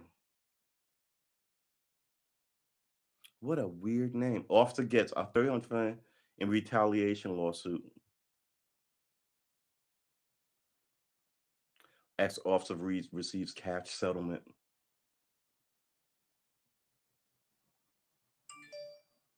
Inmate awarded $900,000 over care. Yeah, this is not news that the cops treat people poorly. Sadly, it is not news. And the idea that they double down on it because they know that the powers that be will let them murder you. So I think my position is really sound. It's going to get down to a fuck you kind of thing. Not that I want to run the city or run the world or run this or run for office. It's going to become an eye for an eye thing. And that's when it's hard to stop. And I said it before, I believe this because we as a group of people used to be super religious and prayed about it and dutiful in marching and listen to our ministers. Now no one's doing that. Now it's like, I mean, people are always, someone attacked the cops a couple of days ago in Texas. So every week you see more of it. And of course, they want to make you out to be the worst criminal, not, but this is because of your history. And I hate to say, but it's due. It's fucking due. 1992. Adams apparently always saw color. I can't even read any more of this. This bitch is stupid. Um, I would like to know what happened to his case.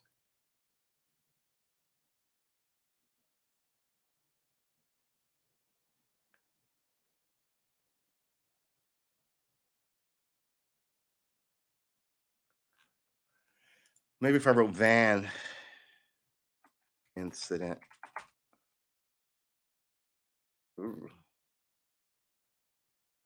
Yeah, but see, you'll find stuff about ordering an inquiry, but you won't find anything about a cop was disciplined. You won't find. So why do I trust you? Why should I trust the police department? Because you say so, or because you'll threaten me like the Klan?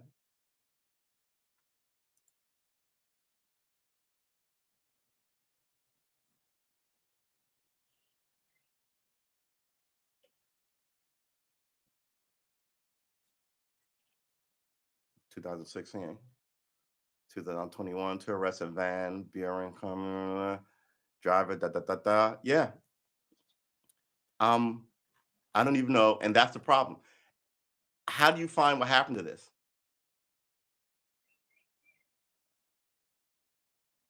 Robert Elias van incident. Let's look up settlement.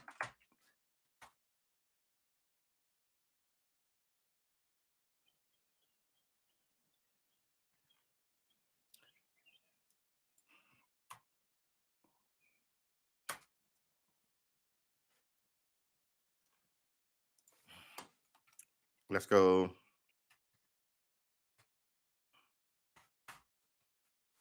19. That should have been 1995. I just want to see if it's. This is what I'm talking about. You should be able to look this up and find it. And I mean, that this tells me they buried, but why would you bury it, right? So it really is that nothing was done. Nothing happened. I would like to know what happened to him. He's 26 and paralyzed in 1992, which was 40 years ago,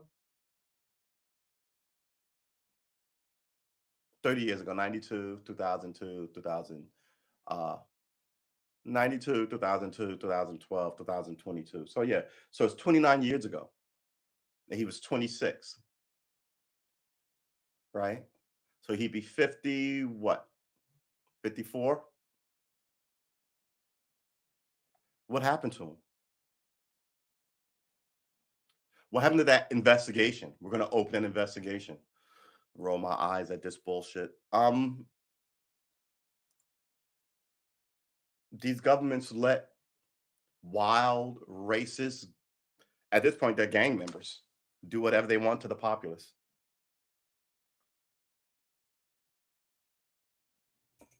We'll see what happens. Chun, chun, chun.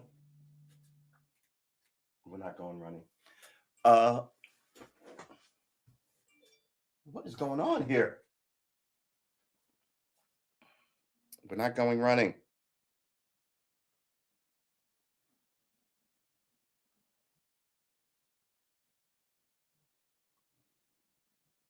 Black man, you want to even look at this? Black man records a woman. Why was she in his garage? It's his garage.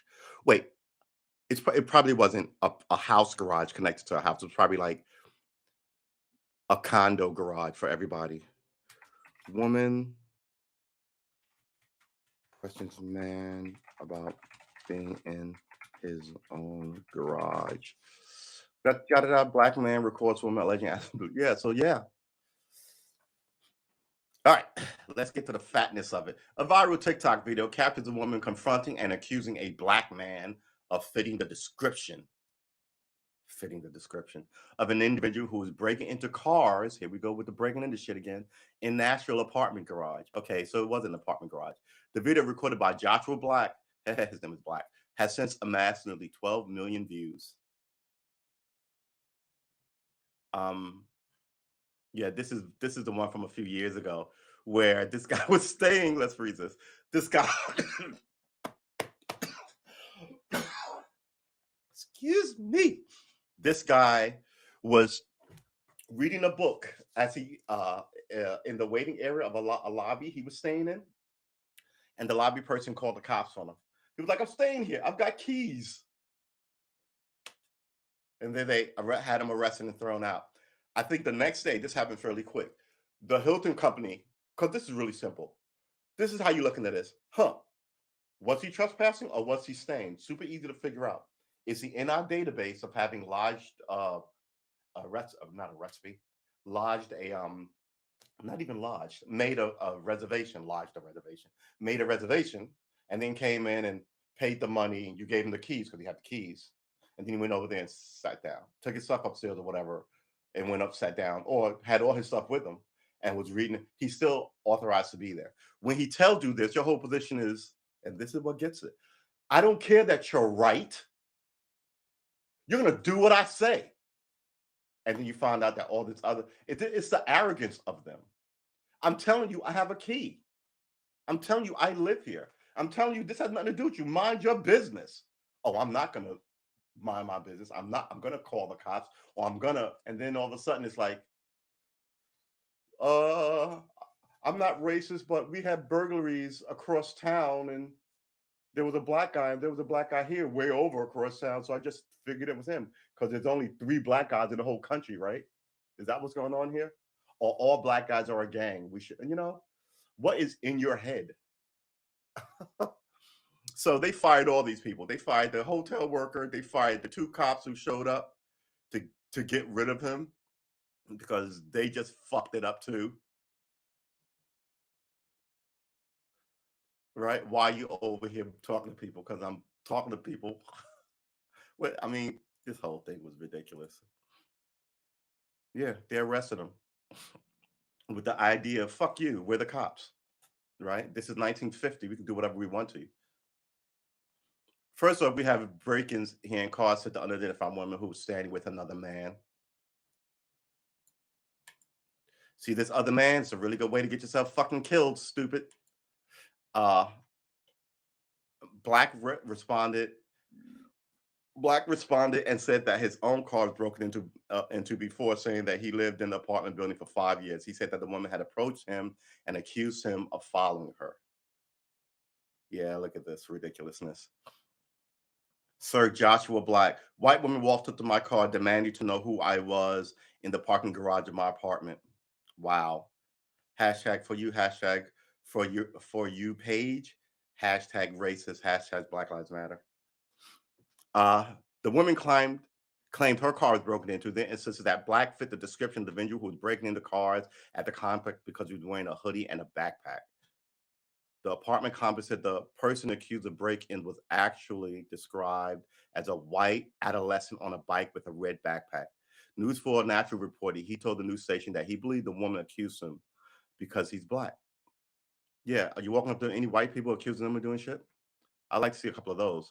Black told Newsweek that he had never seen or met the woman before and did not hear from her since the incident on Wednesday.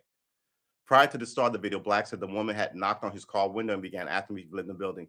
He initially thought she might have been a driver for DoorDash who needed instruction on how to get to an elevator, but he said she began to angrily ask him questions, was taking photos of his car. Telling you, do something with your daughters, people. They all really do think they're superheroes. And do something with your sons. I mean, she's got somebody holding her purse in this whole thing. You're in it too when it goes bad, stupid. She showed up with a man. I would hope so.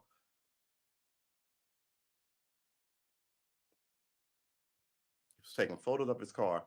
In her brain, she didn't need to owe me an explanation, but I had to owe her an explanation. Black said after saying that she was agitated when he asked her if she lived in the building as well. He pulled out his phone and thought the woman may start to calm down because she was being recorded, but she continued to question him and continued to take photo of his car when he walked away. Black almost did not post the video, he said, adding that these types of incidents are common in Tennessee and across the country. It happens almost every day to every Black person. She said this incident happens to by being caught on camera. There's no difference from regular Tuesday. Subtle racism happens every day, but you can't record it at all. He called the man standing with the woman equally responsible for what happened because he did not intervene. Though Black said this is a normal occurrence, the video comment section was flooded with people who offered their support, empty support. It's like when you go, it's like when you get used to living in chaos and someone takes you out of it. Oh, good lord! Sorry, I'm reading this and also in the back of my head, like, am I in frame? Um, oh, I don't have this up high for you guys. I'm sorry. So Black said this is a normal occurrence. The video comment section was flooded with people who offered their support to him. It's like when you get used to living in chaos and someone takes you out of that, someone takes you out of it, that you realize it was a chaotic. Okay, so do we know who she is? He said he believes his TikTok went viral because he has established a platform as a local comedian and wanted to use it as an opportunity for those who are voiceless. For those who go through these incidents, Everyday Black said, one of two things can happen. It can break you. It can break you. It can break you, can give a sense of inferiority. It can break you, comma, can give you a sense of inferiority, or it does the opposite. Black said, I feel like I can go into any space and not get disrespected. I'm more confident in who I am. All right, you can feel that way, but people will still fucking disrespect you like you were just sitting in your car. I don't understand that statement. And of course, do we know what happened to her? Does anybody care? Nope. Newsweek report in September that a black staff member with Google was stopped by security because someone didn't believe he worked with the company. Andrew Onaua, an associate producer manager at Google, said on Twitter that he was escorted by two security guards to verify his ID badge, which was taken away from him. A spokesman with Google told Newsweek they were looking into the matter and ways to resolve the issue. Right? So, but how did you resolve it? Okay, you're looking into the matter and ways to resolve. How did you resolve it? I want to hear more about this.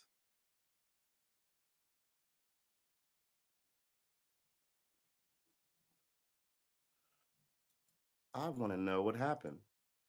You know what? I know what happened. Nothing. When was this one? This is the 15th, and this is 3 days ago. All right.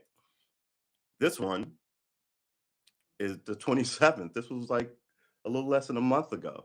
A black employee at Google said he was stopped by security at the company's campus after being reported by someone who didn't believe he worked there. Andrew Anahua, an associate producer manager at Google, wrote about the incident in a tweet that went viral. Right in my background, Google campus, somebody called security on me because they didn't believe I was an employee. The Harvard University graduate tweeted last Monday, had to get escorted by two security guards to verify my ID badge. But what about the people who put you through this? They should not be able to just go about their lives and do it to somebody else and then do it to somebody else.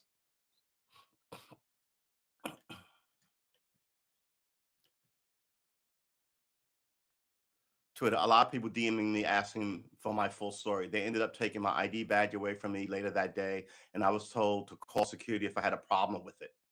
And that was after holding me up for 30 minutes, causing me to miss my bus ride home.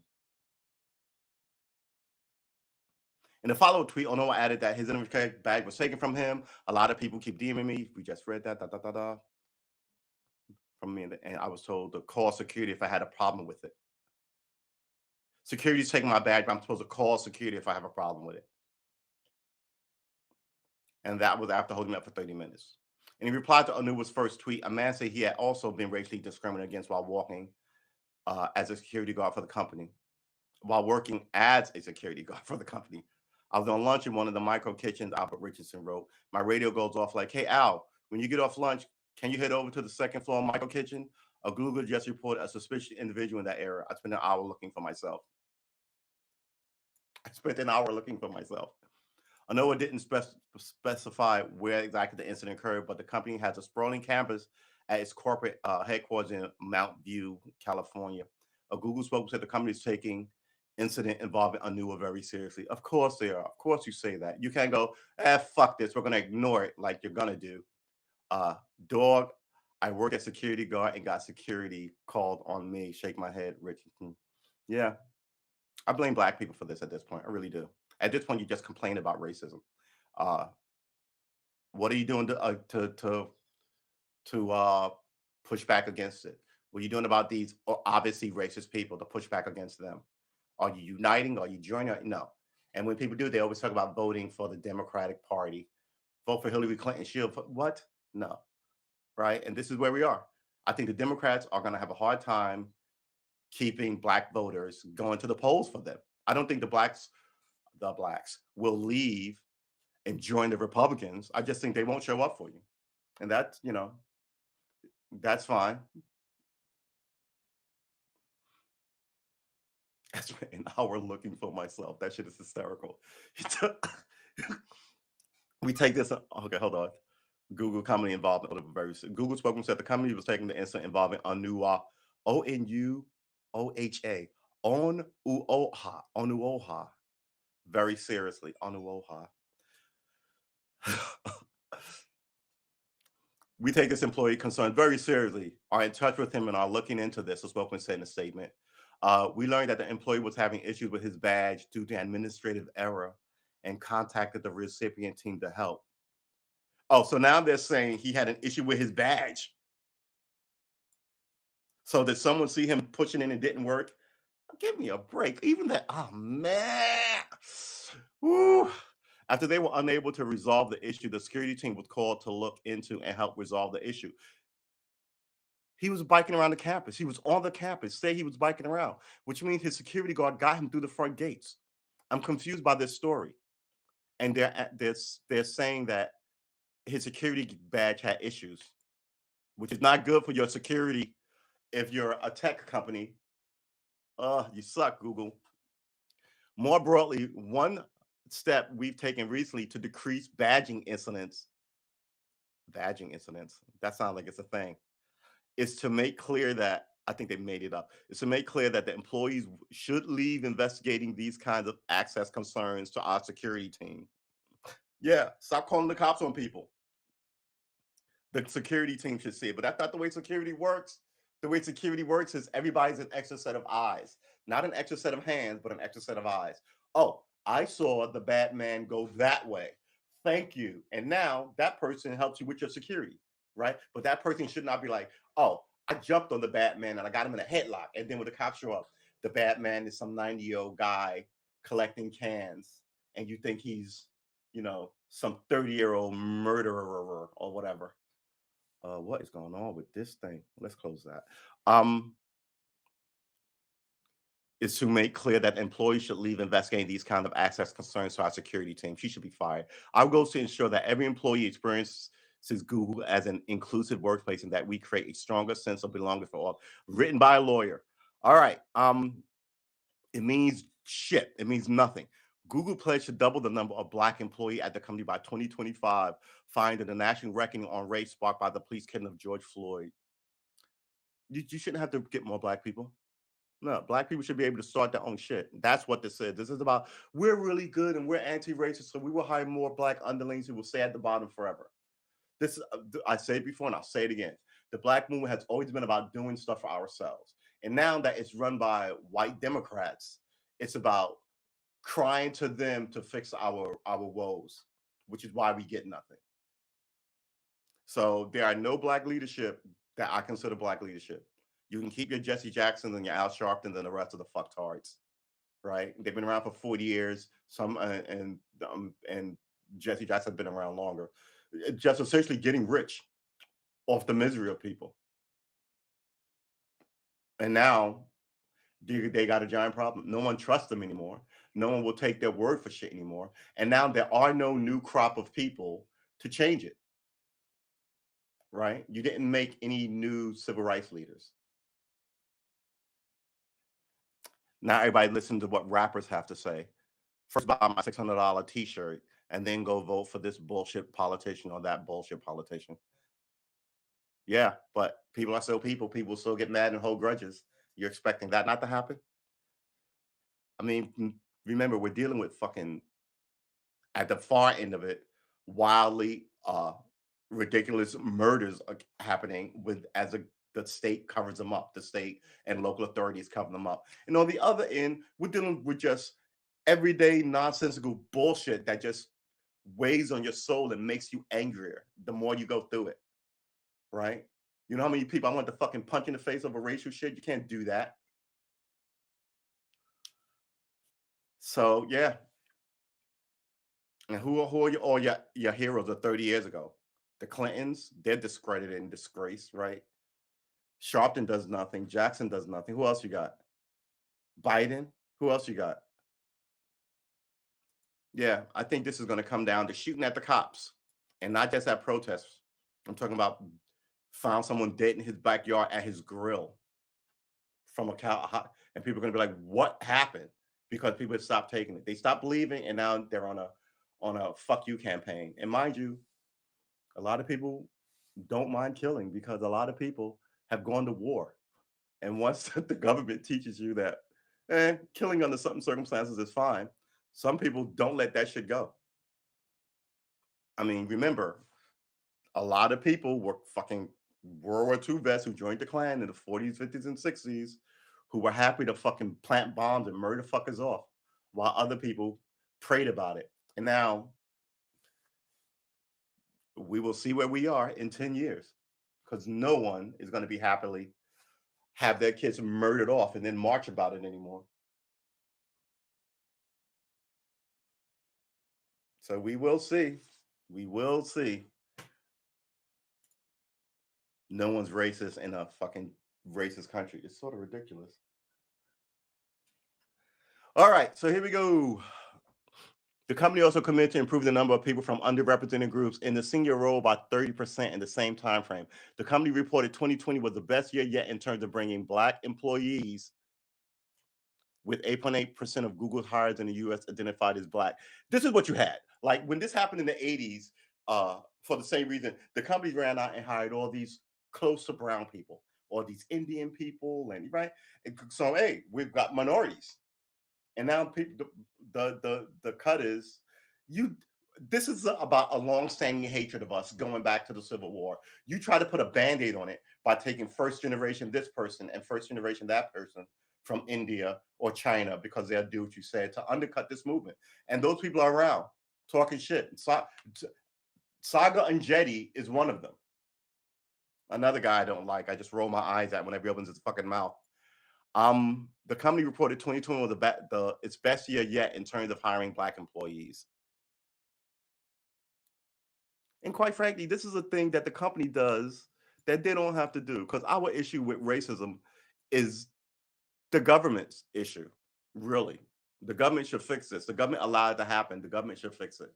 I don't view any white person owing me anything, owing me reparations or anything. I think the state owes me justice. And they're like, fuck you, no.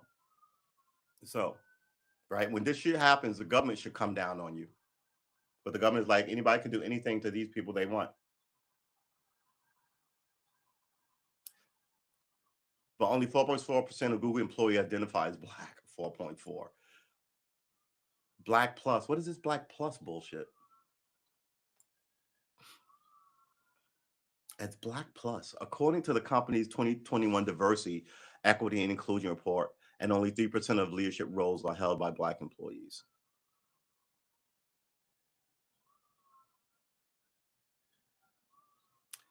Tommy Chong doesn't trust CBD, but he's wearing a Make America Great Again hat.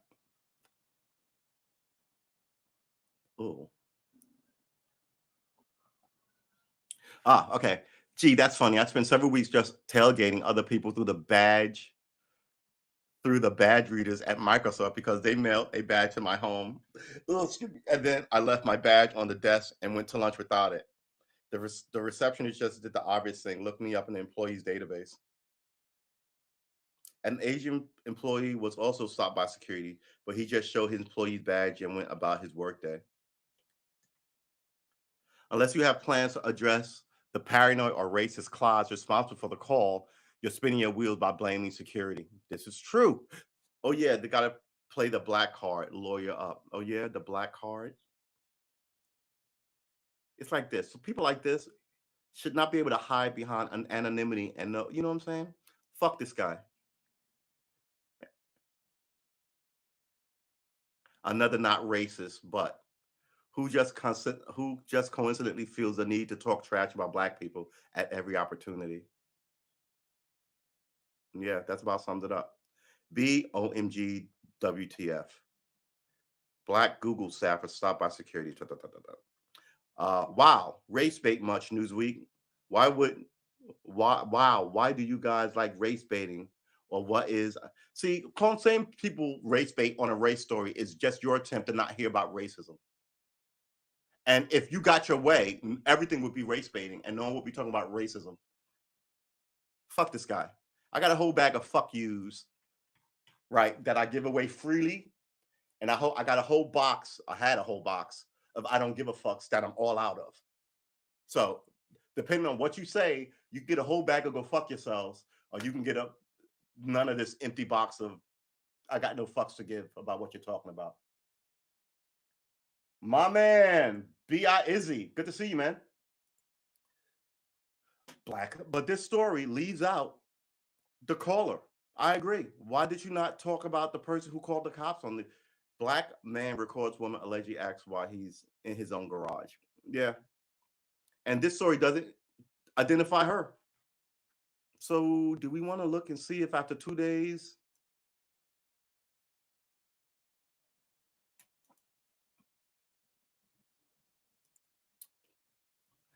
Karen demands to know why black man 2 days ago, 2 days ago, 2 days ago. If I can see something, day 12 hours 6, shooting APA, during the Associated Press, white collar crime, racialized police communication, the Roanoke riots of 1893. What? I mean, that's a little far off. I'm not looking to go that far back, people.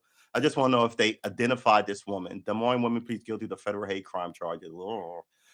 Black man records woman. All right. Maya's mommy too. Hashtag not me, us. I don't even know what that means. Black man records woman who allegedly asks him, when is this?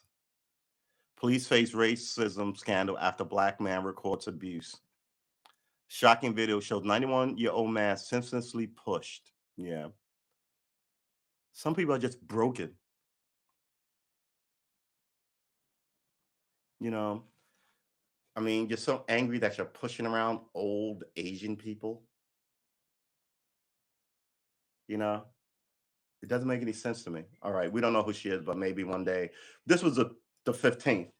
That was 2 days ago. So maybe something different will happen in the coming weeks. I don't know.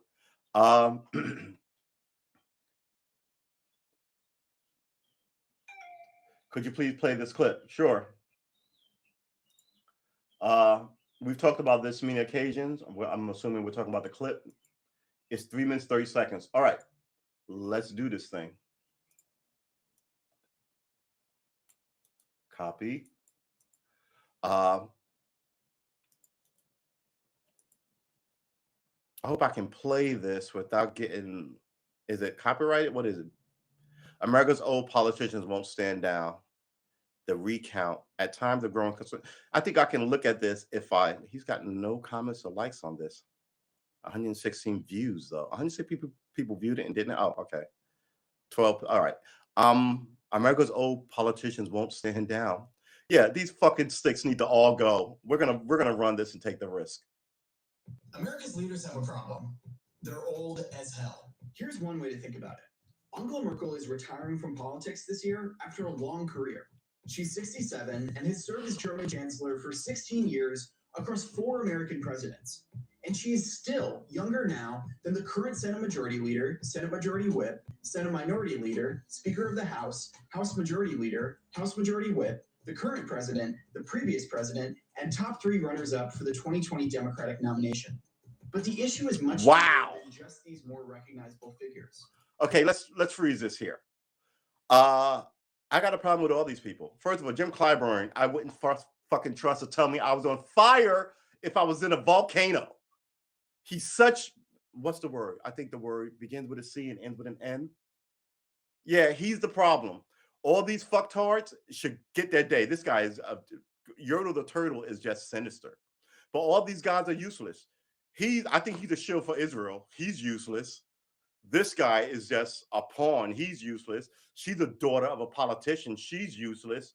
Steny Hoyer is just like Joe Biden, a useless suit who's trying to sit there long enough to be president. He's useless. Donald Trump and Bernie Sanders are the only, and Bloomberg is just evil. I think he's incredibly racist and evil. I think she's like Kamala Harris. I really do. I think she'll say anything and do anything with anyone to get to where she got. These two, I can make a case for. I know you don't like Donald Trump, but I can make a case. He's not a career politician. These guys have all been there 50 years, 40 years. You know, nobody needs these fuck sticks. He's supposed to be the new guy, but he's not a new guy in politics. He's always been bribing these fuckers. And his rise, quite frankly, has been weird because he keeps winning his elections, even as he talks against all these people, right? So his threat was so serious that they all banned against him. So I'm still for. I think these guys are all too old. They should go. But like I told you, Joe Biden has trouble walking up and down stairs and walking across a straight and gated plane. You will see him bust his ass in the next 4 years. I happen to think he's not going to make it much past next year. Where are these ages? Let's get these ages up again. Current president, the previous president, and top 3 runners-up for the 2020 Democratic nomination. Yeah, 80. He's not running. He's too old. He shouldn't run 75. I mean, you think he's going to make it to 86 for 2 terms? No. This guy is just a seat holder. He's not trying to do anything but die in that seat. They all need to go. He needs to be fucking looked in because he's a sinister piece of shit. This guy is a traitor. This guy is useless. He's like our current governor running for office now. Not governor. Our current government candidate now. He's just a Democratic functionary. He's useless. He's got nothing that stands out that you can say my family's better because of Dick fucking who's it's. And again, defending Donald Trump. He's not a career politician, right? I really love how he ran. He was like, I gave you money, right? So he's not part of their camp, which is why they hate him, which is why I like him. I think he got in debate with the wrong people, with the racists. But I also look at what really ruined George W.'s run. We're going to finish playing this.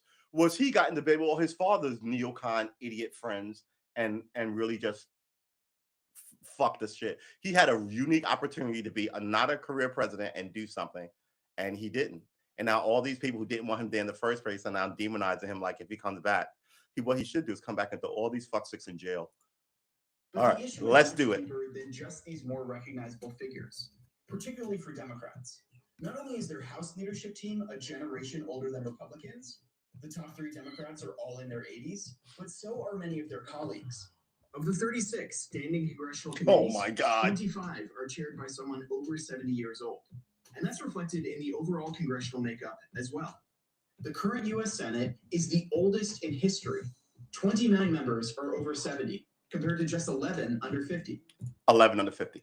Here's your thing, and they're all lawyers. That's another problem. Here's the thing about this. They don't care about tomorrow. They don't care about your tomorrow. They care about their right now. And this is what you get. Everybody's over 70. Are you fucking serious with this shit right now? Overall congressional makeup as well. Don't know who any of them are. Is the oldest in history. 29 members are over 70, compared to just 11 under 50. Dude, this is a gold mine. These figures seem to have much of a problem with the current situation. The 2 oldest senators, Chuck Grassley and Dianne Feinstein, who were both born 8 years before Pearl Harbor. Dianne Feinstein has mental issues. People want her to leave the senatorial seat in California. They're openly talking about her mental difficulties. And first elected to public office in the Eisenhower and Nixon administrations, have both filed to run for re-election in 2022 and 2024 for terms that would leave them 95 and 97 years old by the end. I want them gone. And maybe most importantly, the issue trickles down to policy debates as well. Take climate change, an issue where polls show younger Americans are a lot more concerned than older Americans, for obvious reasons. Yeah, they're going to be dead. The infrastructure bill not only includes little in the way of substantive green infrastructure, it actually encourages more fossil fuel use by doubling down on traditional oil and gas-based road travel. Coincidentally, 7 of the 10 senators who negotiated the bill are above the legal retirement age. In 2019, Feinstein herself famously stared down youth climate activists, demanding a more robust response to the crisis. Whatever one thinks about her position or the activist tactics, it's pretty plainly true that someone who's nearly 90 years old is simply not going to have the same sense of urgency around an issue scientists tell us will overwhelmingly affect younger generations. Or take big tech. At a time of growing public anger, tech giants eager. Let me freeze this. These people don't care about the future because they won't be here. Just like these same people don't care about the racial incidents because it doesn't affect them or their family. To avoid oversight and regulation, are more than happy to see a government led by aging leaders who don't know the first thing about the issue. Will you commit to ending Finsta? How do you sustain a business model in which users don't pay for your service? Senator, we run ads. So to recap, Derp. we're living in a time of That was pretty good. rapid shifts to the basic building blocks of society: how we get information, how we run our economies, and how we live our lives. And more than ever, our leaders are not only part of the age cohort with the least direct knowledge of these issues, they're also the ones who will be least affected by the decisions they make. Now, to be clear, age in and of itself isn't a guarantee of anything. Exactly. The youngest member of Congress right now is a climate skeptic, out of step with much of his generation's views, while the oldest president in history won largely due to young voters. And for some, maybe it is true that wisdom comes with age, but so does complacency and insularity. And as long as our leaders remain uniquely unrepresentative of the people their decisions will most affect, it's hard to blame young people for throwing their hands up. This dude, I want to give it a like, but this is, yeah, we're not signed in. This is good. We're gonna hold on to this one. Yeah, thank you, man. That was, dude, that was beautiful. People like options. When Oh. you take God, call them anytime. Hold on, we never keep play on. Let's mute this to get the commercial out of there. Excuse me.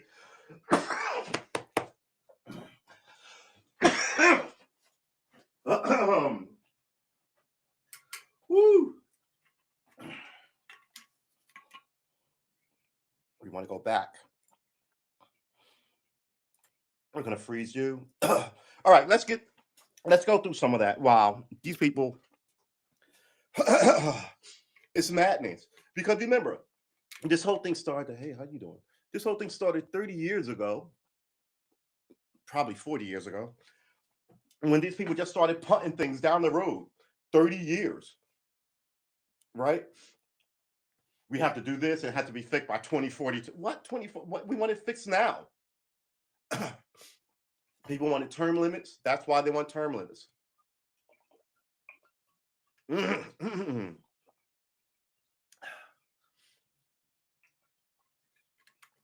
all the young people in that thing that we can roll that again, that they show. I mean, we can look at all these people. They're all lawyers. I bet you hard paper. Where is his age thing? And also this Angela Merkel thing. We have two different systems, by the way, people. So there's a lot of that. But the people have been asking for term limits since the mid 70s. Since the 80s. Since Strom Thurmond essentially died on the Senate floor. They would walk him because he couldn't walk and he couldn't and they would sit him in there. And I was like, how does he get a vote going? There's a famous picture of him and Hillary Clinton playing to the South. That old racist, right? That picture of Hillary Clinton and Byrd. Let's get some ages up here. It's amazing. Hold it. That's where I want to leave it. Hillary Clinton and Byrd.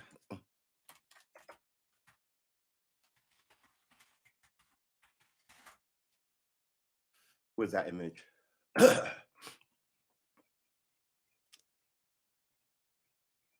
I might be thinking of Strom Thurmond. Ugh, look, gee, all these old racists. Hillary Clinton is just, it's like what I say about Oprah. I don't like Oprah, right? And Oprah knows so many rapists for me, right?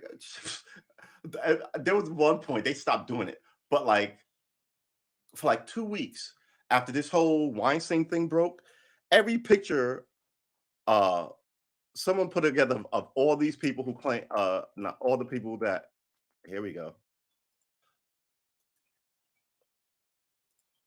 All the people that this is what we're getting, man. Where is it? Why is this? Oh God, everybody's an asshole. Nothing is ever what it seems on the internet anymore. This is the picture that I wanted to put up there. Let me get, maybe I should just take me out of here. Because I know if I click 600 by D31, I never know what these mean, but let's go. Yeah. If you really can't see it, this is Hillary Clinton and Senator Byrd, and Senator Byrd in his Klan outfit. Just because, look, Hillary Clinton in her young woman days was essentially a woman Republican. She was a conservative leaning Republican, but she wanted all this stuff for women. And she was from Ohio, right? So she wasn't from the South. And then she married this guy who was from the sticks. Why? Because they had the same fucking political philosophy. That's why. Yeah. Oops, sorry. That's not the one I'm talking about. The one I'm talking about has her and Strom Thurmond when he was too old to even walk. Strom Thurmond. Look at him. Here's your president with a fucking devout racist, Strom Thurmond. Right? Here's Bill Clinton, grinning, Strom Thurmond. Right? Where's that picture that I'm looking for?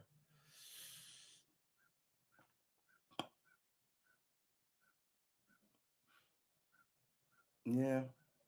Oh, hey, my governor. I mean, this is a college picture, so don't get too crazy. This is this is just ridiculous. It's America's scourge, and people keeping around and get rich off it. So he's old here, but he's even older here. This when they were wheeling this here he is. When they were wheeling this fucker into the Senate to vote, I think this is the oldest I found so far of him. A U.S. senator for 48 years.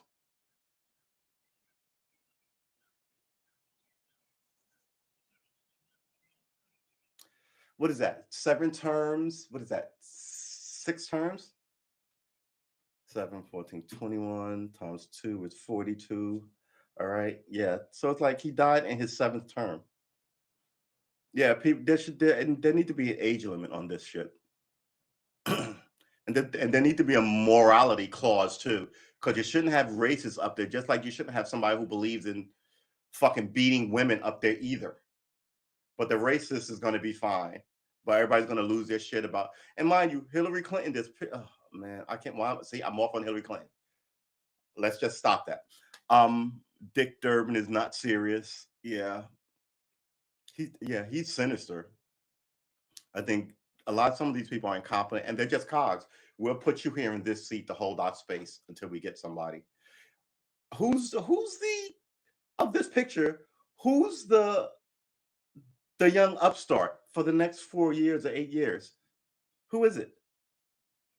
Nobody. Who is it now? Is it supposed to be Kamala Harris?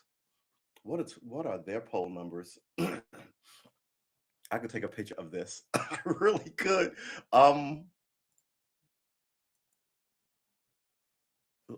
You know what? Why not? Let's look up that. Who might be president. Let's see who they come up with. That's not what I wrote.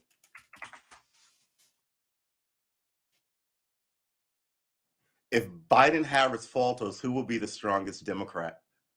Okay. No, you're kidding me. So the first person is, wow, people are fucked. So they think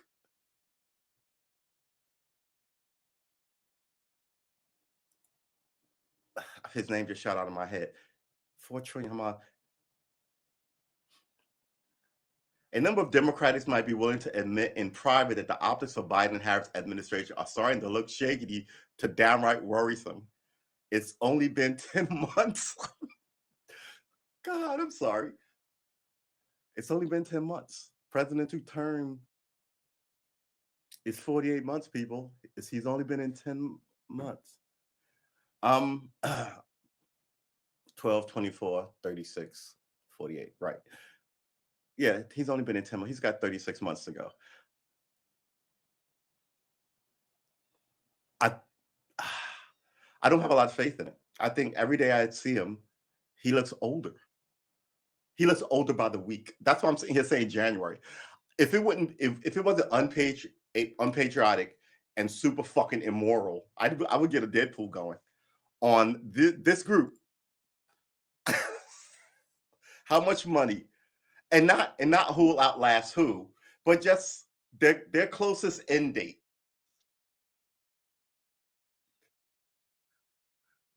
This is a lot of 70, 79, 81, 81, 78. Most of these are high 80s. The youngest one here is fucking Chuck Schumer. he's the spring chicken. Next is the guy you hate, that upstart Trump. And then it's Durbin over. So you got two people of this whole thing who aren't in their mid to, oh wow, how many 80-year-olds? 1, 2, 3, 4. 1, 2.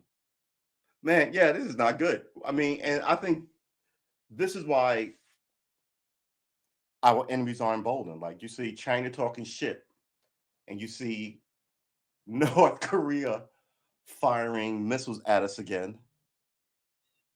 Because one thing that Donald Trump did do, he put the enemies back on their heels and they didn't know what the fuck they were dealing with.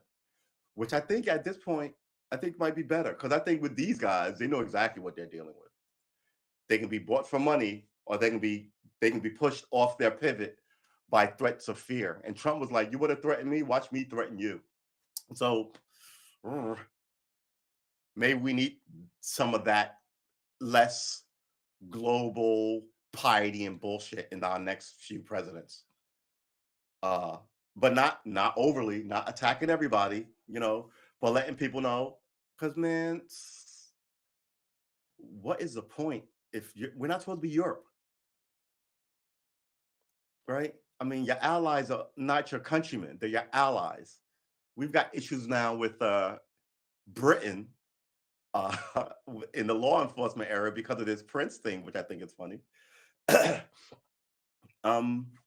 We got one of their socialites in jail for pedophilia, right?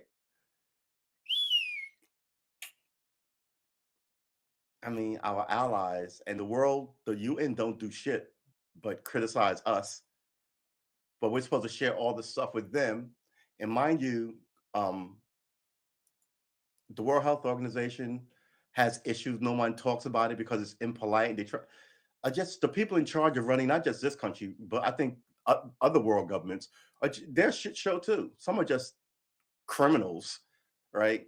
Others are just stupid theocrats, and some are just, lackeys for kings and what else are they? Kings, and like the Syrians aren't kings; they're sheikhs, right? And even if the North Korean guy, you let him join, he might as well be an emperor. He doesn't call himself emperor; he calls himself chairman, right? So he's the head of essentially the family royalty of the country, and all their shit. And they can just outweight the president, which is what they did with Trump. It's one of the downsides. Look, I think we should have a strong executive. I said this before, but it looks like the strong people are the senators and the congressmen, and that comes down to too many Indians. You know what I mean? And some of the bullshit of how they rig the system is, even when they get caught dirty, nobody goes to jail. You know how hard it is to get one of those guys because they write laws against it. The last guy was that guy who had taken money and had it in his freezer, and the FBI raided his crib and found money in the freezer. All the congressmen and senators were very concerned. We're very concerned, right? Because they didn't want to be next.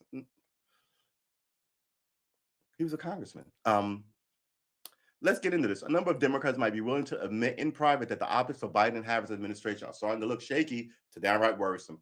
Here are just a few of the recent issues stacking up to bring trouble to River City. Oh, River City, because Washington D.C. is on the Potomac. No, I got you. I did.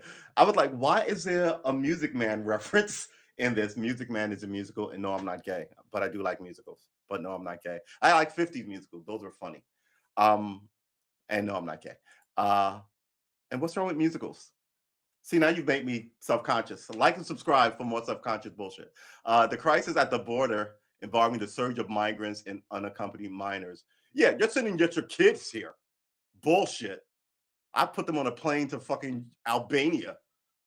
People got to see that you're not going to tolerate this stuff. They'll be like, I'm not sending them. I'll fight it out here. Their problem is their government and the cartels. And all they ever want to talk about is America's dependency on drugs. That's why our country is a shit show. All right, guys. It's, you know, it's not you being bought off by the cartels and taking all this money. There's sometimes confusing messaging regarding the pandemic, mass vaccines, and the continued school closures. Sometimes confusing, it's perpetually confusing. It's perpetually rolling in on itself. Yeah, just wear a mask. But you can't make a dude wear a mask. That's my position as an American, right? I think we should all be intelligent enough, and we're not. That's part of the problem. They made us all stupid and reactionary. But you should know, man, I don't want anybody to die because I didn't wear a mask. The only people I see who don't wear masks are my family. I saw my nephew yesterday. And those are the only people I will take a risk on because they're my family and I love them. And I trust that they're doing the right thing, but I have to trust that, right? For all I know, my nephew or my niece could be one of these TikTok people looking toilet seats and they can come over here and say hi to me, right? But like I said, I know them. They're not stupid people. So yeah, I'll take my risk with them coming in here not wearing a mask versus anybody else. And your rationale may be different. It might be everybody. I've seen people in cars with the windows up wearing masks, and I was like, why don't you roll the windows down? At least get fresh air in, right? I don't know. Oh, I don't know. People are crazy. Of which I am one. The disappointing employment numbers and rapidly accelerating inflation. This is the first time I've seen the word inflation in print in a newspaper article. What's the date on this? 5/22/21. What? This was written 5 months ago. By Douglas McKenna, opinion contributor. 5? That's May. 12 p.m. The views expressed by contributors are their own and not the view of the Hill. You wrote this 5 months into the presidency? First-time migrant, sometimes confusing messaging around the pandemic, the disappointing employment numbers, right? People are losing their jobs, right? This is during the pandemic. The latest conflict between Hamas and Israel. Yeah, this is all. I just saw that. This is still burning. But again, Americans don't really give a fuck about this.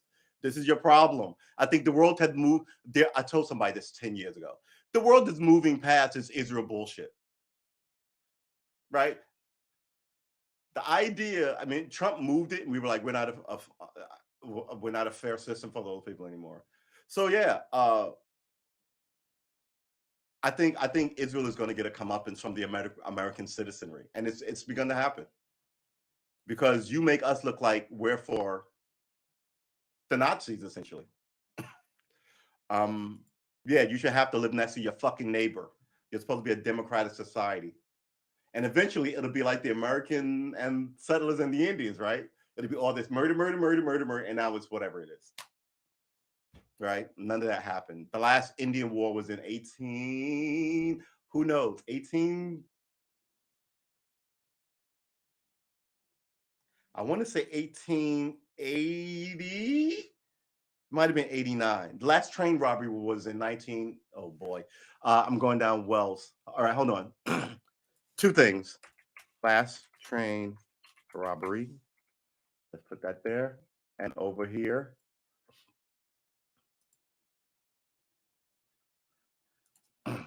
Last Indian battle. I'm going to say it's probably 1888. January 9, 1918 was the last Indian battle. Are you serious?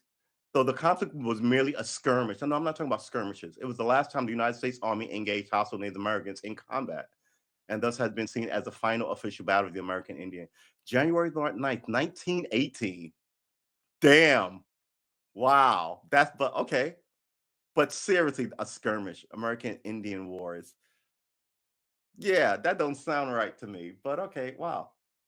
Date 1609 to 1924, intermittent. Look, man, most of this shit was settled by 1919, so I'm not buying that was the last one. Last conflicts. All right, that might be the battle. In 1875, the Great Sioux War of 1876 erupted the Dakota Black Hills. Ba, ba, ba, ba. They're talking about 1875 was the last major one. What did I say? 1880 up to around 1890 because the last train robbery. The Lakotas conducted a ghost dance ritual on the reservation of Wounded Knee, South Dakota, 1890, and the Americans attempted to subdue them. Gunfire erupted on December 29th. This attempt and during this attempt, and soldiers killed up to 300 Indians, mostly old men and women and children, in the Wounded Knee massacre. Following the massacre, author Frank L. Baum, who wrote The Wizard of Oz, am I right? Was an American author known for his children's book, partly The Wizard of Oz, right? Uh, the Pioneer, he wrote The Pioneer, has been declared. What? He wrote The Pioneer? Wow, author Frank L. Baum wrote The Pioneer. Okay, hold on. I'm about to say. That's saying, this is a quote. I read too fast sometimes. The Pioneer has before declared that our only safety depends upon the total extermination of the Indians, genocide. Having wronged them for centuries, we had better, in order to protect our civilization, follow it up by one more wrong and wipe these untamed and untamable creatures from the face of the earth. Wow. He's saying, wow, the people who said we should wipe out the Indians, even after we fucked them over for so long, now they have to be right. Because now we can't trust we can't trust our safety around them because we've been so evil to them. It's quite a sentence when you break it down. He says a lot. The pioneer has been declared that our only safety depends upon the total extermination of the Indians. Having wronged them for centuries, we had better, in order to protect our own civilization, in order to protect our own neck, followed up by one more horrible fucking thing, and do it, is essentially saying. Followed up by one more wrong and wipe these untamed and untamable creatures from the face of the earth. 1898, Battle of Sugar Point, given for Indian War campaign, was awarded to Private Oscar Bird, 3rd Infantry. 1907, 2 troops for Navajo was killed in one Navajo was killed. One. Crazy Snake Rebellion. 2-day gun battle seriously wounded Chicotir Herrera and quelled the rebellion. Chaco Canyon, New Mexico, Mexican indigenous. Yeah, I mean, I know what they're saying, but I'm gonna say around 1890, this shit was over. Although the last battle was, what did they say? 1919? The frick out of here. 1918. 1918. Right? January 1918. All right. So yeah. When was the last train robbery? Henry Loftus and Harry Donaldson founded Demings, New Mexico. Years active to 1930. Wait, there was a train robbery in 1937? I'm talking about cowboys robbing trains. All right, I'm sorry. This is just me down a slight rabbit hole. The last roundout train robbery, the biggest rail heist in American history, was the work of the Newton Boys, the band of 4 Texas brothers who robbed at least 60 banks and 6 trains during their lucrative criminal careers. June 12th, 1924. Maybe I was wrong. This sounds like hobos robbing trains, though. I'm talking Jesse James, Iowa train robbery, 1873.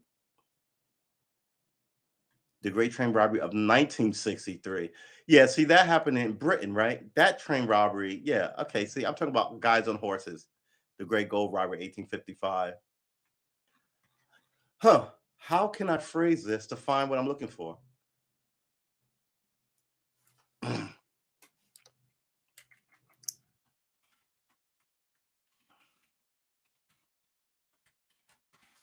Right? Because what killed the train robbery was Morse code. They started putting wires in every town. So you would rob this town, and they would tell those surrounding towns, and then they will converge on the bad guy.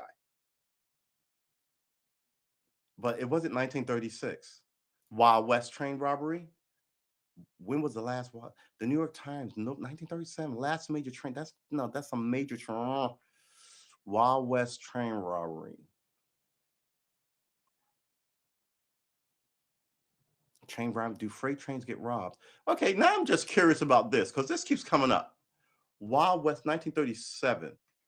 After 2 days on trial, they arrived and confronted the fact that the frontier no longer existed in the American Southwest. To do form the plan to rob a train, selling their horses, they used money to buy old-fashioned six-shooters. Where they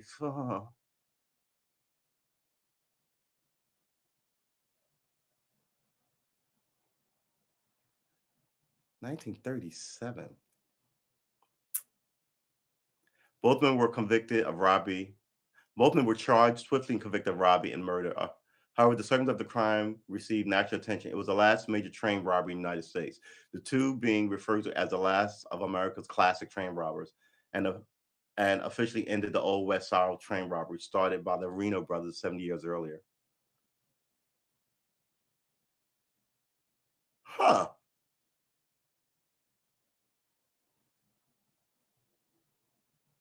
They've got 50 to 75 years. I mean, I respect this sentence more than fucking 9 years to life imprisonment. It's fucking too stupid. And you're not going to fight 50 to 75 years. I mean, you're up for parole after 50 years. Oh, yeah, goofy. Yeah, but this is okay. Wow. Okay, they robbed a train and killed a dude. Idiots. Let's get back to it. This is 5 months old, though. Who do you have other than these guys? One of the Democrats should be next president.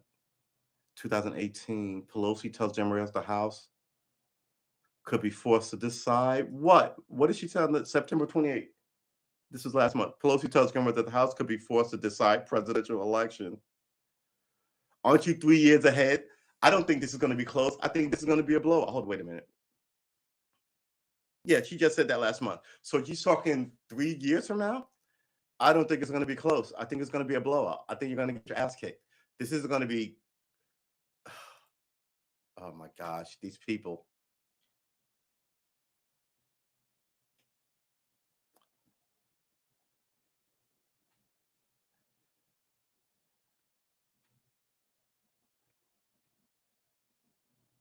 "2024 presidential election predictions." Yeah, Trump is going to come back. It's his right. He won. He gets to return and run again. Don't like the system? No, I don't think they do like the system, actually. Donald Trump now a betting favorite to win the presidency. Oh my God. Hold on, wait a minute. I want to double this because there's a couple of duplicate this. Get over here. U.S. election 2024. Former U.S. President Donald Trump favorite candidate Biden lagging behind. Wow. Las Vegas, that was the WION, W-I-O-N. Donald Trump now betting favorite to win 2024 presidential election. Wow. See, your problem was you tried to make him go away and silence him, take him off media and off YouTube and off Twitter, and like maybe and then perpetual bad news about him, but nothing ever happens. Right? You did this with the P tapes. Oh, P tape, but nothing. And you've been doing it so long. Look, you better if he's dirty, you better do something. And what you do will then look like a retaliation to make sure he's not president, which is what it looks like to me and a lot of other people. In an arena of what everyone is considering weak candidates, it looks like they've got their finger on the scale. All right. And that also plays into his. So I wonder if this is a thing, then this means his favorabilities must be up. And how come you don't hear that? Favorability ratings. I know they keep saying he's a criminal. 2021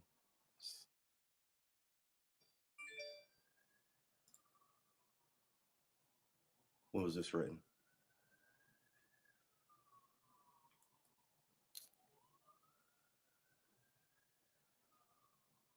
Nine 2020. Okay, so fact check. Biden approval rating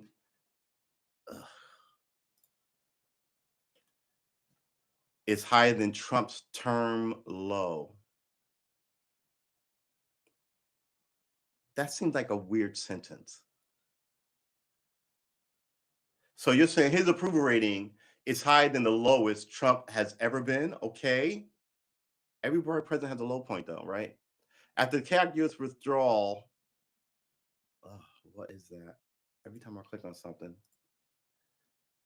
After the highest U.S. withdrawal from Afghanistan in August, President Joe Biden approval rating took a hit.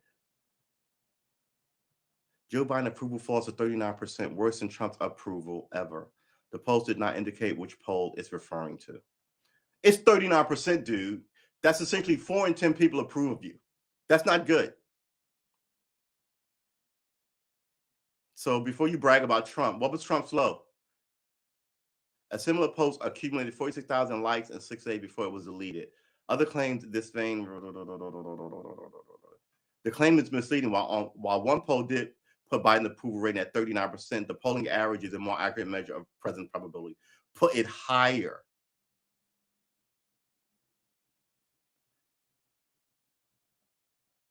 Biden approval rating higher than 39%.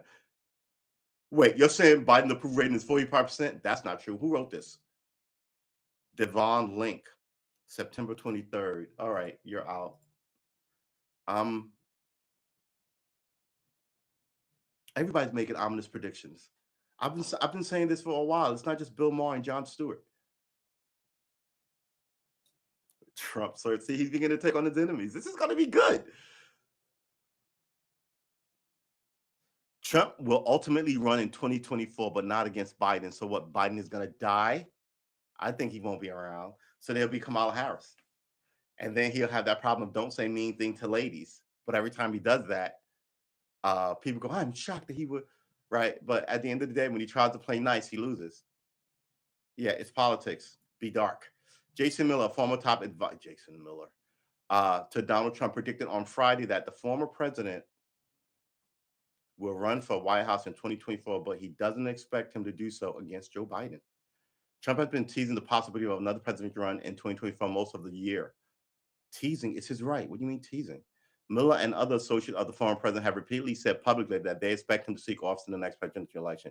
During an interview with Fox Business, he should win. You know why? Because after he was out of office, the fucking British, the fucking Canadians, the fucking Australians, the Germans, all our allies had smug shit to say. So I would like to see him come back while those people still in power. I mean, they're all just a club. And you didn't even have the good sense to keep it to your fucking self. We're supposed to be your allies. I think it's ultimately in 2024 President Trump does run again. At least that is my hope, Miller said. But I don't think it will be against Joe Biden. I think it will be against Vice President Kamala Harris or maybe a California Governor Gavin Newsom. No. Gavin Newsom, well, he does have apparatus behind him. But Gavin Newsom. And remember, Biden couldn't keep up with Trump at the debate. He just kept saying, come on, man. And then leaning on the moderator to go, Mr. Trump, Mr. Trump, Mr. Trump. You need to, these moderators also, you should just let them go at it. Biden's 70, but the media was pulling for Biden. So yeah, this would be really interesting because the media is still trying to push you that Trump is all these evils. Biden 78 has previously said that he plans to seek re-election. My plan is to run for re-election. That's my expectation. The president told reporters in late March. During that same press conference, Biden asked about the possible. That's really a question of, dude, how old are you? During that time, during that same press conference, Biden asked about the possibility of a rematch with Trump. He responded by saying he didn't have any prediction on what the state of the Republican Party would be in a few years.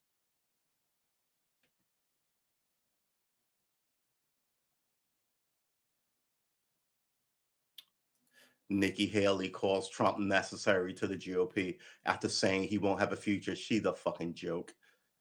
Lindsey Graham fears Trumpism will die unless House and Senate taken back. Lindsey Graham fears Trumpism will die. I don't even understand what that means. Trump starts do MAGA act again, Pack. Okay, latest Trump polling numbers. Yeah, I want to know what his polling numbers are. Latest Donald Trump 2024 polling as former president brushes off Ron DeSantis. Nobody voted for Ron DeSantis. 10-4. So this was a couple of weeks ago. I'm sorry, I'm down a rabbit hole on poll numbers now. Former President Donald Trump has tipped off himself. Okay, let's scan. First of all, what did he say about DeSantis?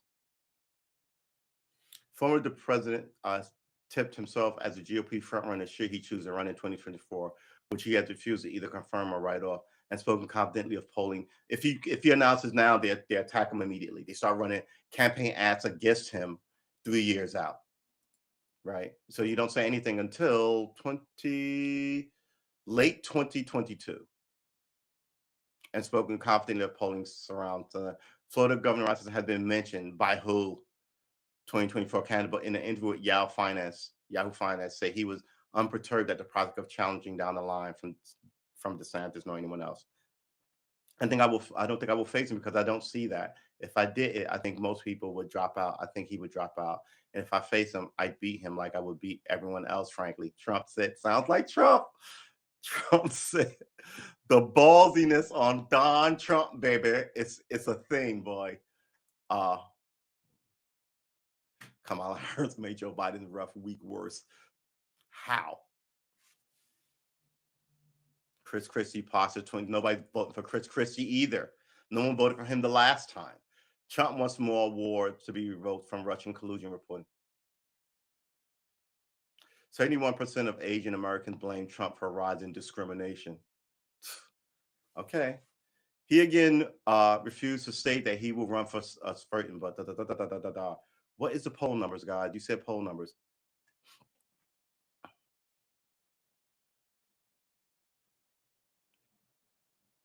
Okay. Trump still came in top with 26.2% opting for him, but DeSantis was close with 25.2%. He was within a point. Okay. Who'd you ask and which you ask? Each were far ahead of the others listed, with Christie in third at 7.2%. Huh. The votes have a margin of error of 3.1%. The polling was conducted nationally among 1,000 likely voters between September 16th and September 18th. You're telling me that Ron DeSantis has the same kind of pull as Donald Trump in places like Texas and fucking Montana and where else? Arizona, who chose Trump over McCain, who's from Arizona. Get the fuck out of here. I don't buy this poll. This poll sounds like it's a national poll. It sounds like they went to a Republican neighborhood or Democratic neighborhoods or something and asked all these people. Yes. This is what I'm talking about. This is exactly right. They're separated by 1%. That's bullshit. All right, so Trump still came in top. Okay, the results have a margin of error of 3.1%. I don't buy it. Yeah, and he's in the middle of telling you your kids can't wear a mask in school. Who wrote this? I don't buy this poll at all. A Harvard-Harrison poll released to the Hill on September Trump as a strong favorite. Yeah, a majority of 58% of those Republicans voted opted for Trump at the party's pick. That's 58%.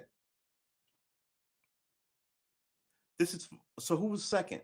That far exceeds the other potential candidate listed, former VP Mike Pence at 13%. It's Mike Pence's right too as the vice president to run. Right? They're the first two people you opt into. Maybe they'll run together, maybe they'll run against each other, but presidents rarely get rid of their vice presidents, but some have. Right? Roosevelt famously got rid of his vice president in the third time he ran. And his vice president ran against him and lost. And then he died that third term, and you got Truman. And yeah, so that's your American history, boys and girls. This far exceeds other potential candidates like Mike Pence, and it's in second with 13, and DeSantis third with 9. So this poll has DeSantis at 9 and Trump at 58%. And this other weird ass poll has Trump within a point of DeSantis. So in a poll conducted by Carter Wren on behalf of John Bolton, they did it for a super PAC.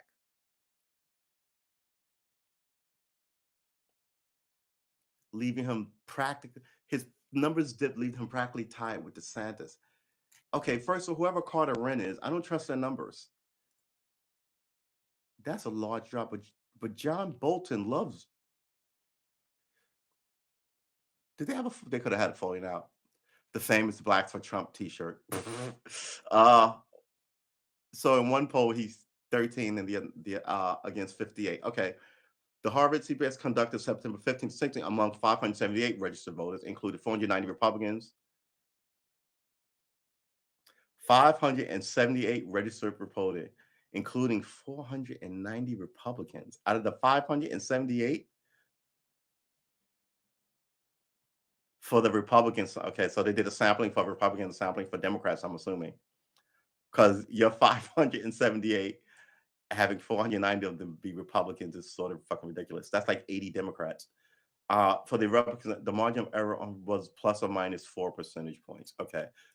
In Echelon Insight, those polls who identify as Republican or voted for the Republican more often than Democrats were asked if the 2024 Republican presidential primaries, which is in 2 years in November, right? Exactly, well, almost 2 years away. 2 years in a month.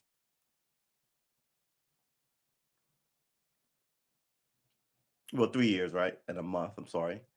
Were being held today. You had to make a choice for whom would you vote. Of those 40%, they would definitely vote for Trump. And 19% they probably would. That's 60%. That's pretty good. The polling was conducted September 17 to 23, right? That's 5 days among 1,000 people, 1,005 nationally registered voters. All respondents were asked about the impact of Trump running. First of all, what is a national registered voter? It's a fucking voter. Look, we all only vote for one national office, and that's president. I don't vote for your congressmen or your senators, and you don't, well, unless you live here, you don't vote for mine either. But we all get together and vote for one national office, and that's president.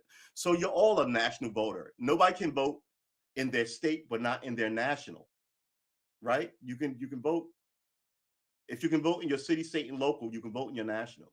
And you can't ever only vote in your state and not your city, or your city and not your state. So this sentence is weird. All respondents were asked about the prospect of Trump running against President Biden in 2024. 38% saying they will definitely vote for Biden, and 12% probably. So that's, what is that? 38 and 12%. That's 50, right? Wait, 38 and 10 is 40, and 8 and 2 is 50. Yeah, so that's 50% probably, and 27% saying they would definitely vote for Trump, and 12% probably. Okay, so Trump is 27, 37. So that's 39% to 50%. Is this right? Who did this polling again? In the Echelon Insight poll, 40% they would definitely vote for Trump, and 19% said probably. So that's 40-19. 40, 50, and 9 is 59. Okay. And this one is President Biden, 38 and 12%. So that's 38, 48, 49, 50. So this is 50, and this is 50. But then they come over here and they give another Biden number. I'm confused by your polling. Okay, the CNN, because then the other Biden number, they just said he had 50, and now they're saying not another Biden. They're giving another Trump number. They're just saying he had 50, and now it's 29 and 12, right? Which is 39. It's just I don't understand the numbers. They're just throwing numbers at you. It's CNN SSR. I don't know what SSR is. Poll conducted August 3rd to 7th, right? 4 days among 2,119 people responding showed that 63% of Republicans and Republican-leaning independents asked think Trump should be leader of the GOP. 63. Okay. A slim majority, really? A slim majority over 63%? A slim majority also said they felt having Trump on the ticket in 2024 give the Republican Party a better chance at reclaiming the White House. A slim majority of what? What were they a slim majority of? I guess people who thought not. So you're saying that it's tied 51% to a better chance of reclaiming the White House. However, this was a tight split. 51% say that they think will give the party a better shot, and 49% saying that, okay, saying it might be better off with another nominee. Wow. I don't understand these numbers, right? Because these numbers say they make you think with Republicans and Democrats that Republicans all really want Trump. And then they look into the Republicans and they're saying that the Republicans really want Trump, and the national poll saying Trump looks like he can beat Biden right now. But then you look into the Trump numbers, then they start saying shit like it's 51% wanting to be on the ticket versus 49, which should cut his whole shit in half. Because it says 49% essentially don't want him, are aligned with the 90% of Democrats who don't want him to be president. I don't understand the wording of some of this shit. So now it's 50 to 49%. A straw poll at the McKinnock Republican Leadership Conference. Everybody's doing polls, and all the polls don't make any sense. Do we even want to read this last two paragraphs? A straw poll at the Mackinac Republican Leadership Conference. Mackinac. Is that Michigan? Mackinac.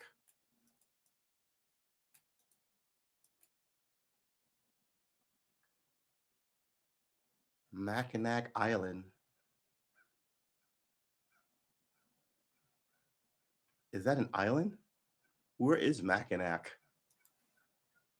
Bridge, Straits, Hotel, Ferry Beach, pronunciation. It's in Michigan, a village in Michigan, city of Michigan.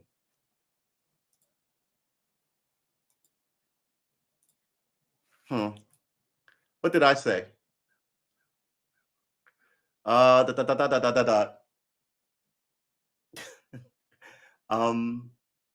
Detroit News showed Trump and higher support among those asked than his rivals. He had higher support than his rivals and everybody else running. Go ahead.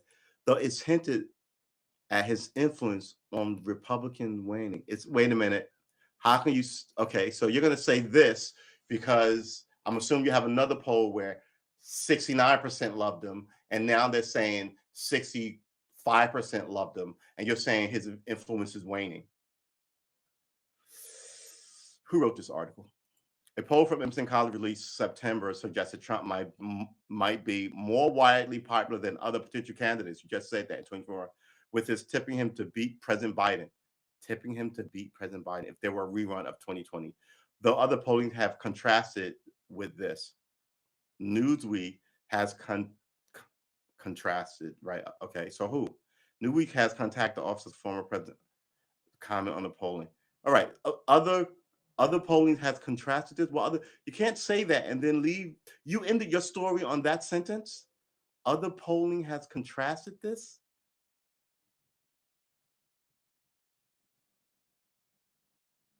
Trump might be more widely popular than other potential candidates in 2024, tipping him to beat President Biden, which is if there were a rerun of 2020. Though other polling has contrasted this. Well, other polling is contrasting this. You should mention that.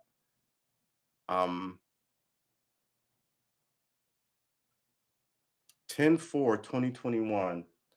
This is about 2 weeks ago. The polling people don't know shit. Okay. So yeah, I think I'm gonna even need to finish this. I think he's gonna run. What is Maher's dark vision? Let me just get at some of this. And mind you, Maher has been preaching paranoid bullshit for a while now, for all that, at least the last 4 years.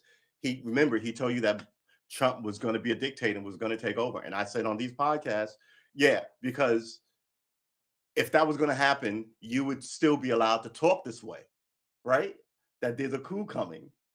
And the only person who knows is you, right? The way coups take place, people get thrown out of government, people get arrested, some people get assassinated, right? That's how coups take place. It's not because you don't like the guy and he sued you. Ugh. Bill Maher is becoming a Karen. That's a message from comedian Bill Maher. If you thought 2020 was bad, just wait for 2024. Yeah. That's the message from comedian Bill Maher in a powerful segment in which he suggests that, mind you, this is this opinion? Chris Cillizza. Ugh. All right. All these Clintonites are in all these papers. These are all the people who tell you that you're getting the straight dope, but they all have a dog in the fight. They're all essentially party members, and they're all really comfortable with these politicians. And every now and then you hear somebody going, "Hey, I'm sending you the copy of the article I'm going to write about you. Let me know if you want any changes made." You're like, "What?" Okay, we have been streaming for 3 hours. Like we said, we always go long on Sunday. We're here every day, Monday through Saturday, 6:30 p.m. Like and subscribe, please. And we're here every Sunday at 7:30 a.m. till about whenever, till about 10:30, 11. Sometimes 11:30. We're out before the game start. Oh man, I went and got more coffee, and now my coffee's cold again. All right, let's knock this one out. Donald Trump insisting. Let's start from the beginning. If you thought 2020 was bad, just wait for 2024. That's a message coming. That's a message from comedian Bill Maher in a powerful segment in which he suggests that what happened in 2020, Donald Trump insisting without proof that the election was stolen and leaning on Republican election officials to change the vote or ignore it entirely, was only a test run for what's coming. He's back on his dictatorship. Look, why don't you say who his minions are in this dictatorship? Because trust me, you can't take over the country without the military, idiot. So I'm sure he's got military people in place who, why didn't he put them in place before he was ousted? This is just more paranoid bullshit from rich guys. Trump has spent his post-presidency figuring out how to pull off the coup he couldn't pull off the last time, Maher argued. How do you know this? What he's doing in his free time? You've got moles. This is the paranoia that I don't like, because it used to be aimed at my group, right? Caused a lot of lynchings and a lot of people who never met any black people have a deleterious opinion of us. And this is it. Now people who wouldn't be paranoid about this or that group are going to be. I mean, why is he not considered? What are those people? A conspiracy theorist at this point. Let's read it. He spent his post-presidency pulling off the coup he couldn't pull off last time. Wow, it is cold. I slept with the windows open. It must have been like 50 degrees last night. What's the weather outside? It's currently clear and 63 degrees. Oh, it is fucking freezing out there.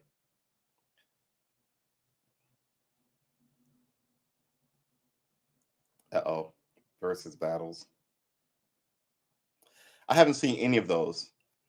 I need to check some of those out before.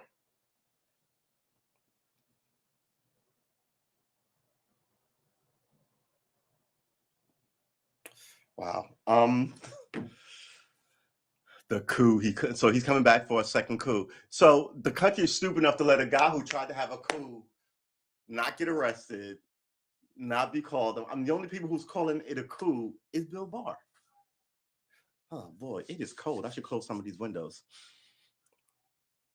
Was only a test run for what's coming. Trump had spent his post-presidency figuring out how to pull off the coup he couldn't pull off the last time.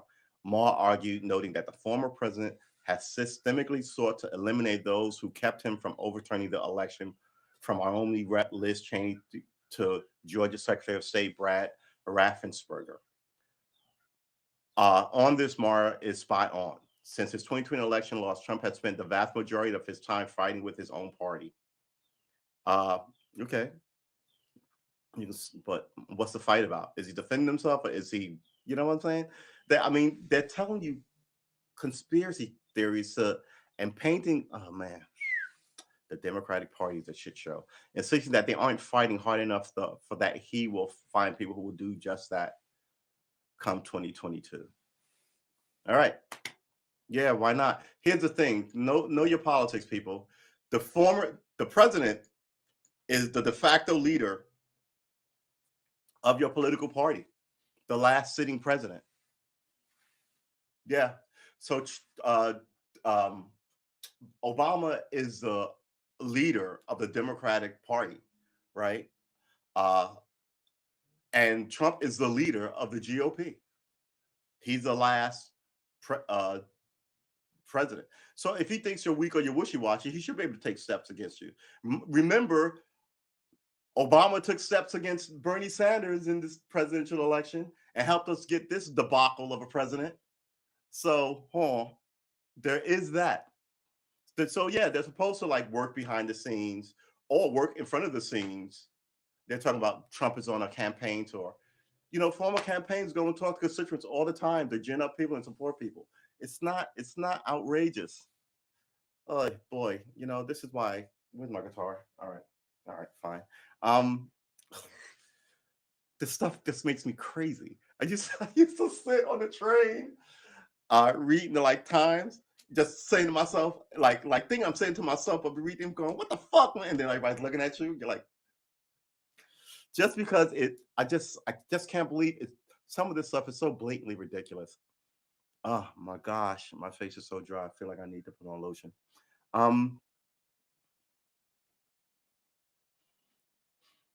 Trump has spent the vast majority of his time fighting with his own party, insisting that they aren't fighting hard enough and that he will find people who will do just that come 2020. He should.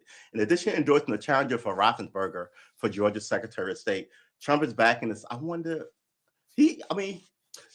Trump has more wins in this column than losses, I think. Though a lot of people like to say, oh, he endorsed this person lost. Just like I think Hillary Clinton has losses who people she endorsed, they were like, she endorsed against people. But she still had a couple of victories, and they only concentrate on her victories, like the Nina Turner victory. She was for the opposite. She was for the opposite. She wasn't for Nina Turner. She was for this woman whose name I've forgotten already. She's a pod person. She just said that we need a black face to fill this seat. You sit here, and that's what they do. Versus people who have their own mind, and they totally undercut Nina Turner. Just like they totally undercut Bernie Sanders. So yeah, my problem is with the Democratic Party, and it's the games it plays to keep oligarchs and corporate power in play. So yeah, I'm one of those people who I may not come back to the Democratic Party if they keep this shit up. In addition to endorsing a challenge for Raffensperger for Georgia Secretary of State, Trump is backing a state representative for Arizona Secretary of State.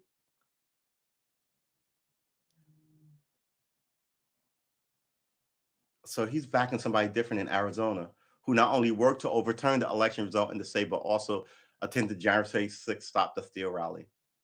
But did he break any laws? The goofy people are the goofy people. You should have a better plan and better to work than man. The rally that served as a prelude to the riots at the U.S. Capitol. Yeah, riots. Good. That's the only thing you got right. They were not insurrections or anything. They were just fucking riots by morons. Those are two of many people Trump is endorsing who have been in office during and after the 2020 election would have worked to change the outcome.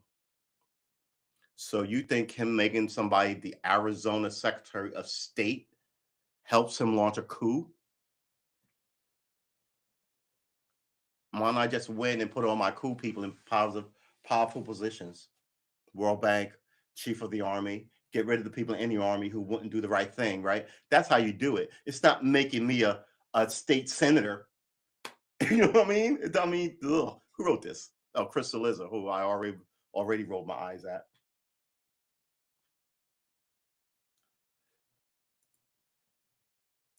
Oh yeah, well I am still a registered Democrat, if we must know, but I don't vote down the party line because I'm not stupid. And at this point, I'm about to wash my hands of the whole thing because I am not a fan of Joe Biden or Kamala Harris or Chuck Schumer or Nancy Pelosi. And I'm beginning to wonder, why am I in this party if you can't do the very minimum and stop the cops from murdering me off, stop the banks from robbing me blind, stop the racists from being racist? Why am I voting for you? And now you're putting the thumb on the scale of people's, that whole Nina Turner thing. I'm like, if those people wanted Nina Turner, who are you to come in and undo her? Yeah, it's just I can't fuck with it. And my position is this: since I fight anyway, I might as well become a Republican and join something to fight with them, right? Let them fucking have to kill me. Call a racist to his face. Let's get it done. Versus being silenced in the Democratic Party by these Karens and these millionaires. Yeah, I gotta. Yeah, I mean, look, there's a vote coming up to vote for governor, Terry McAuliffe or this Youngin guy. And my position is this, and it's been this since the Clintons. I was like, from now on, I'm going to give the new guy a shot. But the new guy is a corporatist, a Southern one, but he's a corporatist. And I don't fuck with corporatists, right? And what's his name, in my opinion, is just he wasn't a good governor. He was a namby-pamby, mealy-mouthed kind of dude. And I'm not voting for him. So I may leave that blank. I go in and I gotta do some research on some of the undercard, some of the down ballot dudes, or maybe I'll just go to the beach. Like I tell you, uh, the voting rights for Black people is sacred because of how much it took to get it. But having said that, it's your voting right.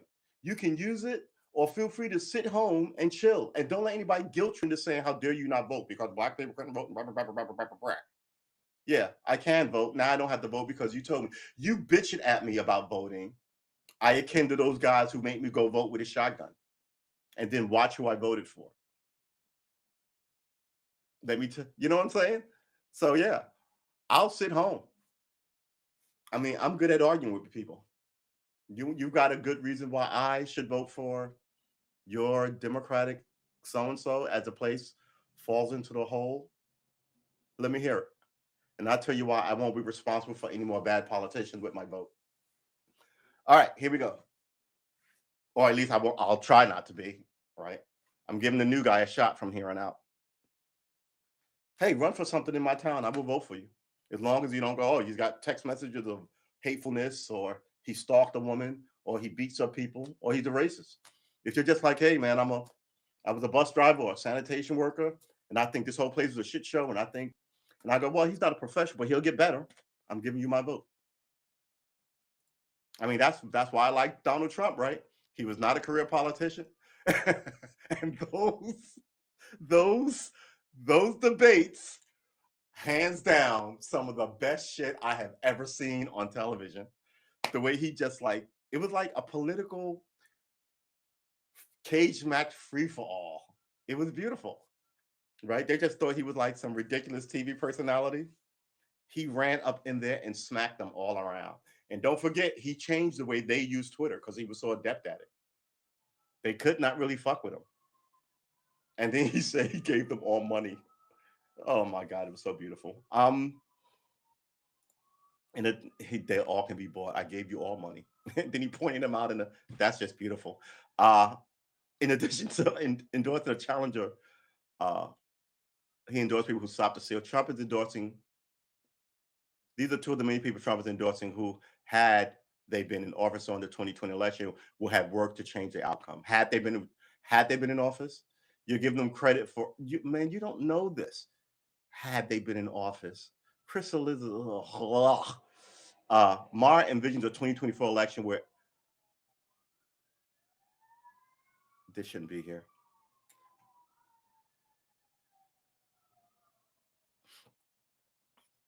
Maher envisions a 2020 election where A, Trump runs again. Oh, maybe this should be here. Where A could have been a. Is that right? Okay, fine. Trump runs again. I always use a dash. B, Trump wins the Republican nomination again. C, Trump refuses to acknowledge the results again. Doesn't matter if he refuses to acknowledge the results again. You leave. Remember, they were like, they tried this with Obama. Obama isn't really president because he didn't. Then they look. The Constitution says take the oath, right? But it also says when you start being president and when you stop being president at noon on Inauguration Day. So if I was the president, was like, I'm not leaving. At 11:58, people are like, yes, Mr. President. People are packing your stuff up because you're leaving.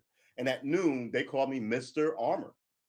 Mr. Armor, it's noon and 1 second. You are no longer the president.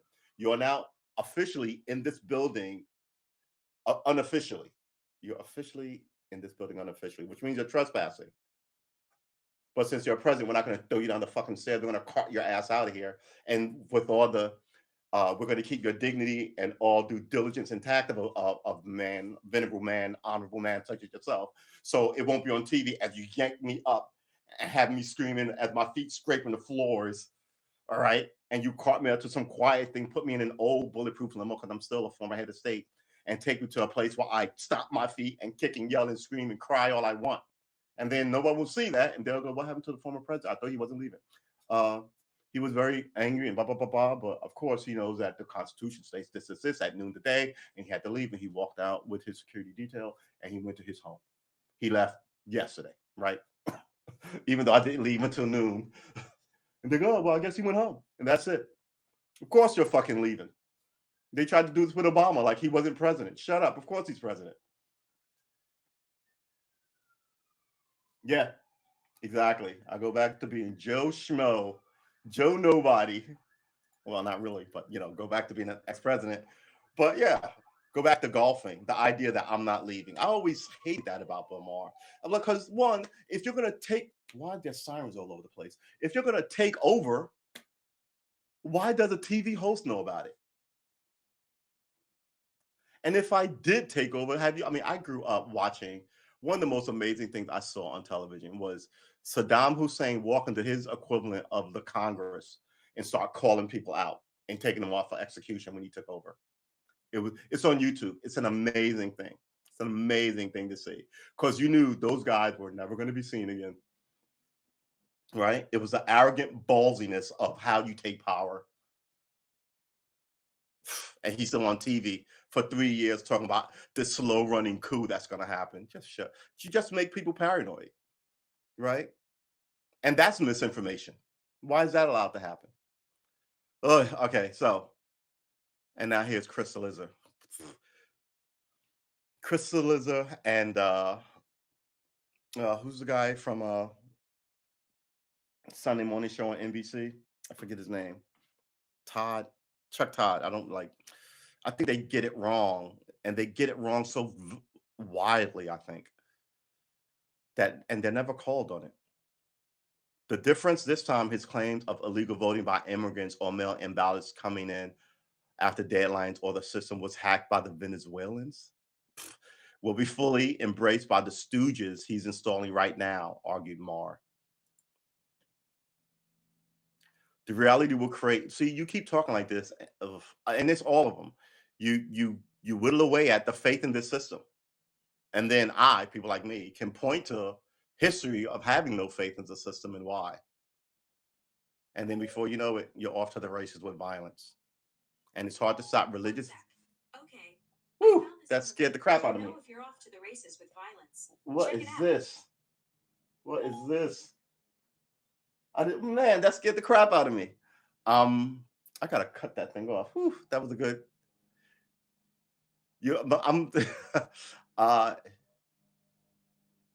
It's weird because yesterday it was really windy and it blew something off after I was streaming. I was in here goofing around looking at my Steam account trying to figure out what, and it blew something off I almost jumped out the seat. All right, so the stooges he's installing right now, the stooges he's installing as the Secretary of State in Arizona and in Georgia. It's not just you walking and go, I'm taking over, it's a coup, and people do what you say. You got to remove people. There are people who work in government for 30 years who's not with your coup, right? And who have good reputations, right? There's military people who are not for your coup. Not everybody can't wait to fucking be a traitor's piece of shit, right? Well, is it really traitors if you take over? I don't know. Some people need to take over. But other people have taken over and just ruined the place, right? But it's the idea that will people see it coming? I happen to think that if that happens, you will wake up and it'll be on your news. You'll be like, what happened? We're no longer America? What just happened? We're now the land of Gary. Gary's the Emperor Gary. Wait, what just happened? And he'll be standing there with all the military people saying, we took over this bitch and these are the new rules.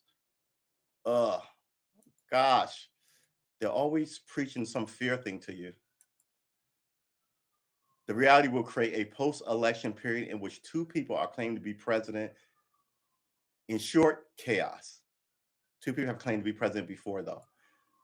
And in Mars imagining violent clashes, the likes of which we only had a hint of after January 6th. January 6th is the first violent clash you can remember? Okay.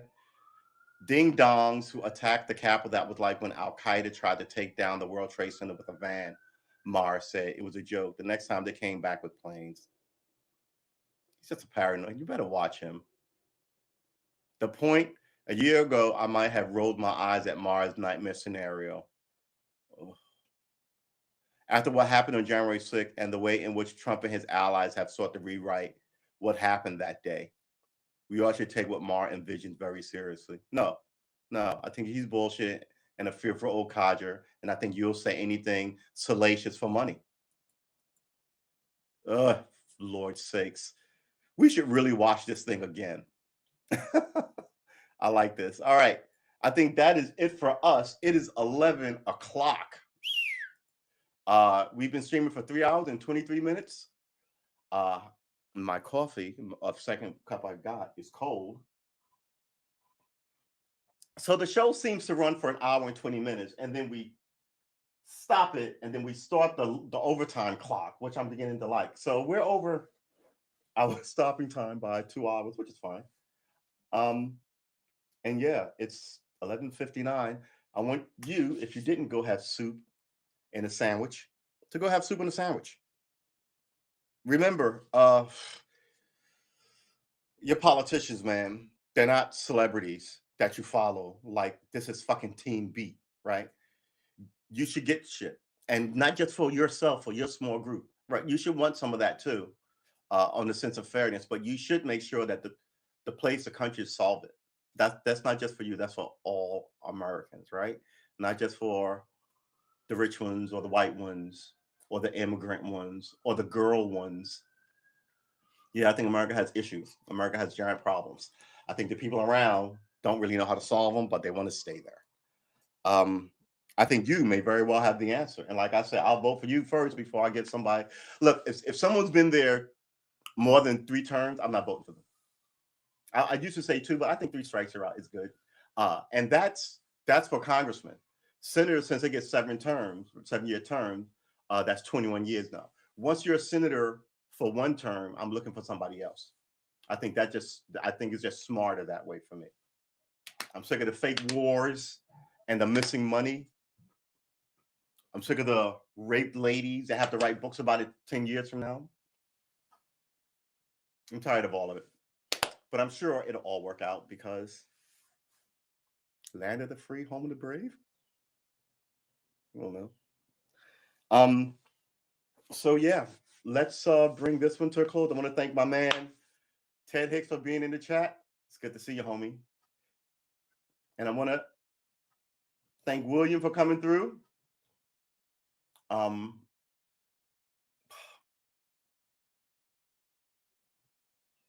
Voting's your right. But just because it's your right doesn't mean you have to go out there and vote for a bad person. You can go, oh, damn it, This 10 years, I only missed it once, and that was when, Bob the baby murderer ran for president. I didn't vote for that guy. People go, oh, okay.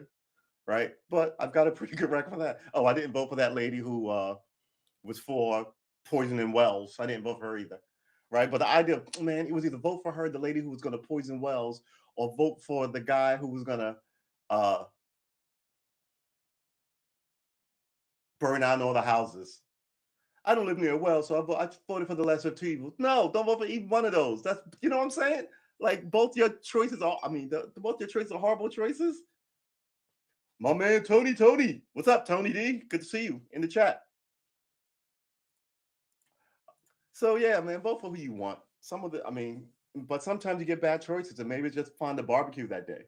And don't take anybody's guilt about, this speech is for the black folks. Don't take anybody's guilt. The game you're talking about? Yeah. Don't take anybody's guilt to make you vote for somebody who's bad. Yeah. Biden's poll numbers are in the toilet, and we're 10 months in. Biden's poll numbers. That's one more time.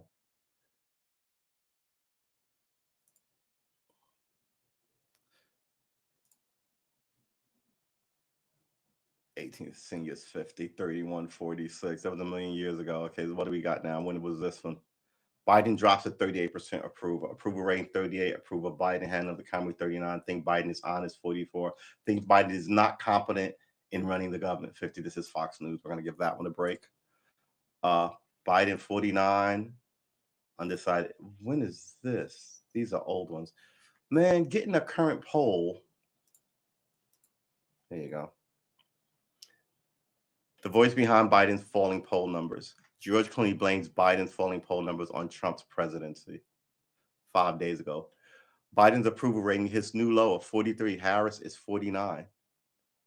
Gallup, I sort of trust Gallup. Let's peruse that before we end this thing today. President Joe Biden approval rating hits new low in latest Quinnipiac poll 1 week ago. Battered on trust, doubts on leadership. A brutal poll for Biden shows no easy fix. The Hill. These are the people who carry water for you, The Hill. The people that are like, who I trust to give it to me straight, like Reuters right here. Biden's popularity rises slightly as coronavirus cases fall. This is a week ago. They're concentrating on the happiness of it. CNN sounds alarm on Biden's poor numbers, a very bad sign. So everybody is at least talking about 43 and 49. I think these numbers are generous. September 22nd. Yeah, I think these numbers are generous. Biden's rating down 6 points since August 13th. Independent approval, Biden is 37 down from 55 in June. 37% of independents support Biden. Wow. Kamala has 49% job approval rating, matches Biden's in 2009. When did we say this was written? September 22nd. Independents show greater decline in approval of Biden. U.S. adults, Republicans, independents. Kamala has approval rating identical to Biden's in 2009. What the fuck does that have to do with it? 2009. All right, where's the date on this thing? The 10th of October. This is a week ago. Battered on trust, doubts on leadership. A brutal poll for Biden shows no easy fix. These new polls numbers are frankly brutal for the president. CNN anchor Jake Tapper reported on Wednesday after a few Quinnipiac poll, showed that President Biden is at his lowest approval numbers yet, 38%. So this is a week ago. The other one was a week ago. One said 49, one says 38. That's a difference of 11 fucking percentage points. What are you doing? Shouldn't the polling numbers from even different polling companies resemble each other? Oh, word? I was just talking about how I have yet to see one of these things. I may have to tune in. Where do you watch these things? Versus battles. A difference of 11 points. These are all the people who told you Hillary Clinton was going to win. Just 9 months of his presidency, Biden is at 32%. with independents, the people who decided election in battleground states such as Georgia, Arizona, Wisconsin, Michigan, Pennsylvania, Nevada on his handling of the economy, which was the mindset of a V-shaped recovery when Biden took office. He's 16 points underwater. 39% approval, 55% disapproval. On taxes, the president is 17 points underwater. On the southern border, where the U.S. is on pace to eclipse 2.3 million people crossing illegally, every year, 2.3 million people cross. 10 years, you got 20 million. You better fucking do something about this. He's 23%. He's at 23% approval. 23% approval. That's like 1 in 4 people approve of you, or 2 in 10. That's less than 1 in 4 Americans approve. By the way, this whole thing fell off the table really fast since January 21st, January 20th. By the way, 2.3 million people is equivalent to the population of the nation's 4th largest city, Houston. No, throw them all out. At this point, your kindness is being taken for weakness. And the more you be kind to people out here, more people show up. And you demonize Trump for it. You got to do something about it, or you're going to end up with 50 million Mexicans living here with children. 75 million first-generation Mexican children telling you, what, you should give all this money to Mexico and not to the old European countries, and still believe in American racism? Get here legitly, so I don't have to wag my finger and shoot my mouth off at you. 2.3 million people. Biden's job as commander-in-chief of the U.S. military, 37% approve of the job you're doing with the, yeah, that fucking bombing was a shit show. I'm not military, but that, I feel for those dudes, because that is just outrageous. And then 2 weeks later, a month later, had talks with the Taliban. I don't get it. On Biden's job as commander-in-chief, the U.S. military, 37% approve, 58% disapprove. But here's where these polling numbers aren't just part of the usual peaks and valleys that every president endures. That low 10 months in, that's not every president. On the question of whether the administration, not just Biden, is completely running the government, is completely running it into the ground, competently running the government, just 42% say it is doing so. That's an extreme difficult impression to undo. Look, when this election comes around, they're going to blame everything on the pandemic. That's what they're going to do. The poll analysis at 538 argued back in August that the president would likely rebound. Yeah, did they get it wrong with the last presidential election? He's not rebounding, he's falling. Why would you say he was going to rebound? What do you base that on? Nothing's getting better. 538 is one of these companies that I really don't trust either. Citing the news cycles move on from disaster of Afghanistan withdrawal as the primary cause. But as I argued at the time, Biden's singing polls were about much more than Afghanistan. Yeah, I think you're right. I think so you tweeted at him. You are absolutely right. Biden's epic collapse as much about those issues as Afghanistan, as these issues, and you clicked in links. We are now more than a month removed from Biden's difficult arc, and there have been no sign of a rebound in his approval ratings. Afghanistan has faded from the news. No, it hasn't. COVID-19 picture is improving. Is it though? We're still talking about if you can get a booster or not. And we're still talking about people being mandated to take these shots and they don't want it and they're being fired. As well as we're still talking about money for people not to be evicted, but people are still being evicted. So there's a whole bunch of stuff. And Biden's approval rating has not rebounded. There may be no easy fix for Biden, even as improvements in COVID-19 surgery may not improve his political fortunes. According to data compiled by the New York Times, the rolling average of newly detected COVID-19 cases nationally has decreased since mid-September, but Biden's average approval rating on the issue of coronavirus has remained steady. Remember, coronavirus went down, I want to say in April, and people would start talking about, oh, that's because summer and it gets hot and it'll kill the germs and no flus around summer. And it went, because people started hanging out, right? And they were like, oh, you shouldn't go party, you shouldn't hang out, you shouldn't go to, clubs and festivals and all this shit. Go to bars. And then it's coming down again because it's getting cold and people aren't outside anymore, and they're talking about it's a drop. But watch, people are going to start hanging out together, going to family dinners together, taking plane trips and so on together. Somewhere around 2 weeks away, 2-3 weeks away. When's Thanksgiving? 24. People begin to start leaving. So watch it, and then it'll just start creeping back up. I think the system is keep everybody sequestered until it just passes by. And I think that's hard to do because instead of 20 people getting it a day, 5 or 10 people get it a day, right? But it's still in your system versus it dying out. I don't know how you would get it to die out. I think you would have to make everybody stay home, right? And not talk to anybody. No restaurants, no deliveries, right? Just you and your family. But no, once you leave the house, the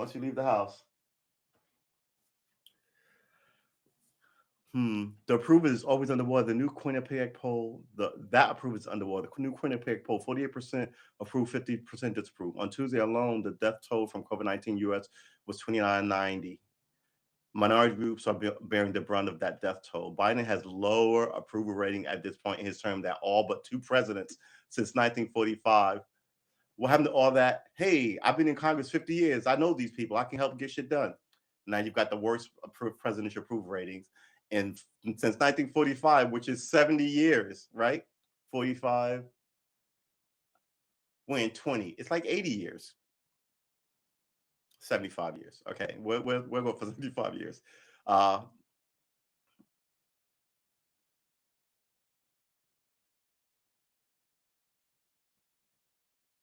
So he's going to regain his power. He's got an unusually big hole to dig himself out of, 5:30 concludes. And it's hard to see how Biden, who's turning 79 years old next month, turns this around by making his argument on how to fix X, Y, and Z and beyond. His handlers apparently remain petrified to allow him to speak beyond readings of teleprompters.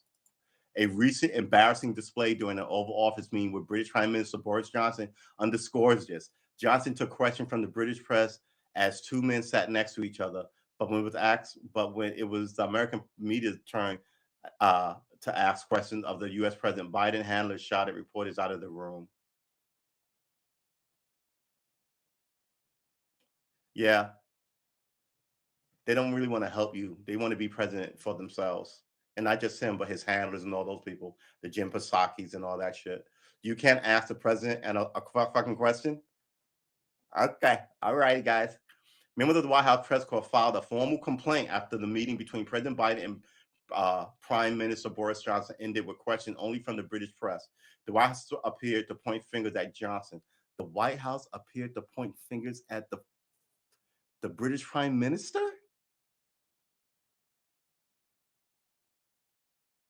A chaotic scene in the Oval Office today as Boris Johnson unexpectedly took questions from British reporters, and White House aides shouted over American reporters as we tried to ask Biden questions. So they were essentially saying, hey, nobody was supposed to take any questions, but the British Prime Minister did. But since we're not on his staff, we let him.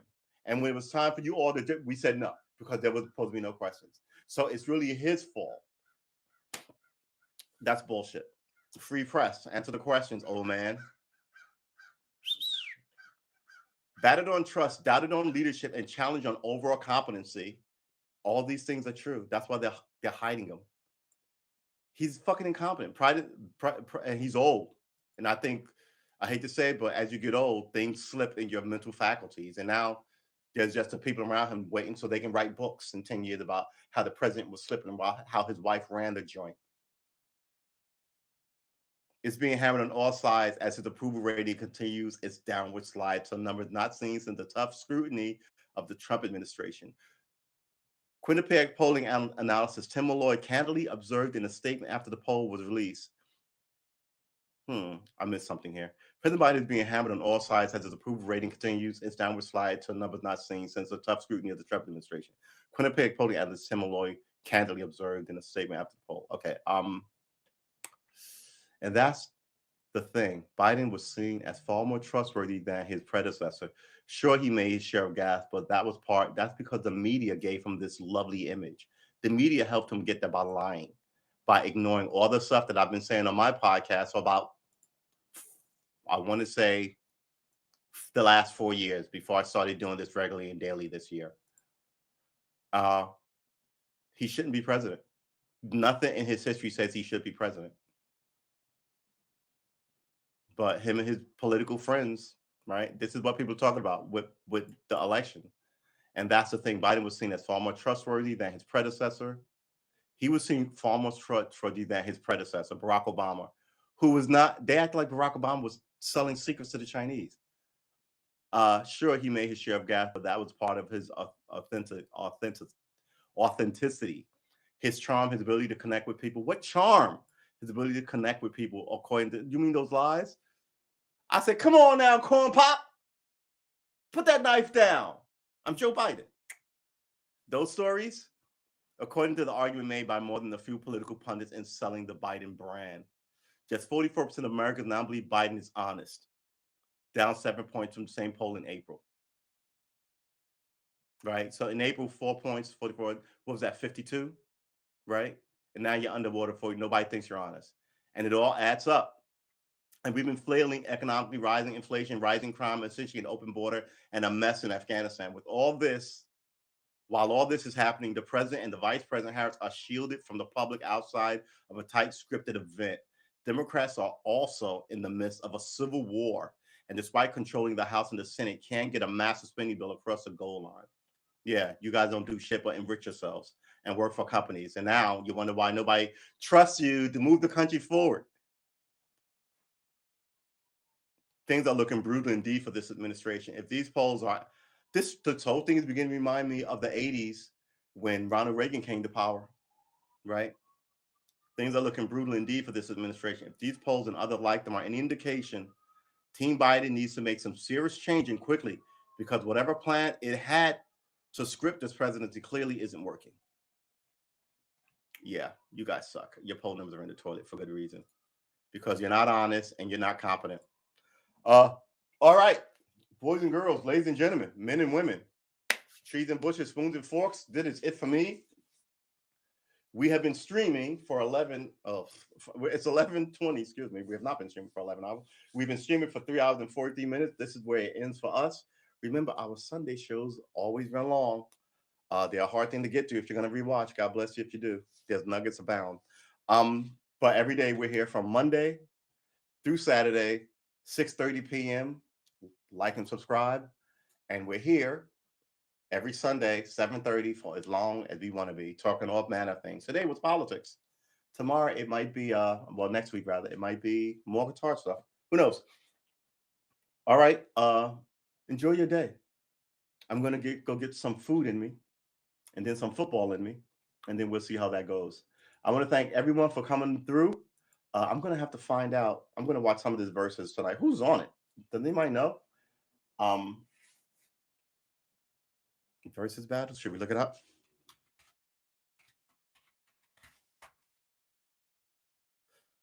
I'll have to watch Big Daddy Kane and KRS-One versus battle. See, here's the thing. They're making money off this now, but this was what we did in the streets in the old days. You versus him. Let's hear your best rap versus his. But I mean, good Lord, our whole culture is marketable and we own none of it. Okay. How did you watch it though? Big Daddy Kane was a monster. I'm sure he still is. The Juice Crew.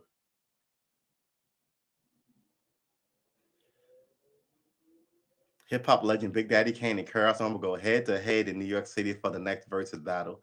The face-off between the two MCs who helped define the genre with the late 1980s and early 1990s will take place at Barclays Center in Brooklyn. I used to run by the Barclays Center on my running route. Kane, who rose to prominence in the 80s as part of the Queen's Juice Crew, which also featured Marley Marl, set himself apart from the pack with his double-time flow signature, high-top fade, and casual cool style on early hits, including Ain't No Half Steppin' and Smooth Operator. Ain't No Half Steppin'? Yeah. KRS-One blew up around the same time as Kane, but followed a different path to stardom, focusing on conscious lyrics and social commentary. first as part of the Boogie Down production crew alongside late DJ Scott LaRock. Scott LaRock was the first rap artist to be killed. He was the first. He was the first one. He was shot at an act, and then as a solo act, with an in-your-face rapid-fire attack. KRS-One pulled no punches on songs such as squealing such as the squealing sound of the police, BDP, My Philosophy, and The Bridge Is Over. KRS-One, the verses Sunday, October 17, 7 p.m. Eastern Standard. For the unable to watch live from Barclays Center, fans can catch Triller app, Fit TV, or the Versus TV on Instagram. Okay.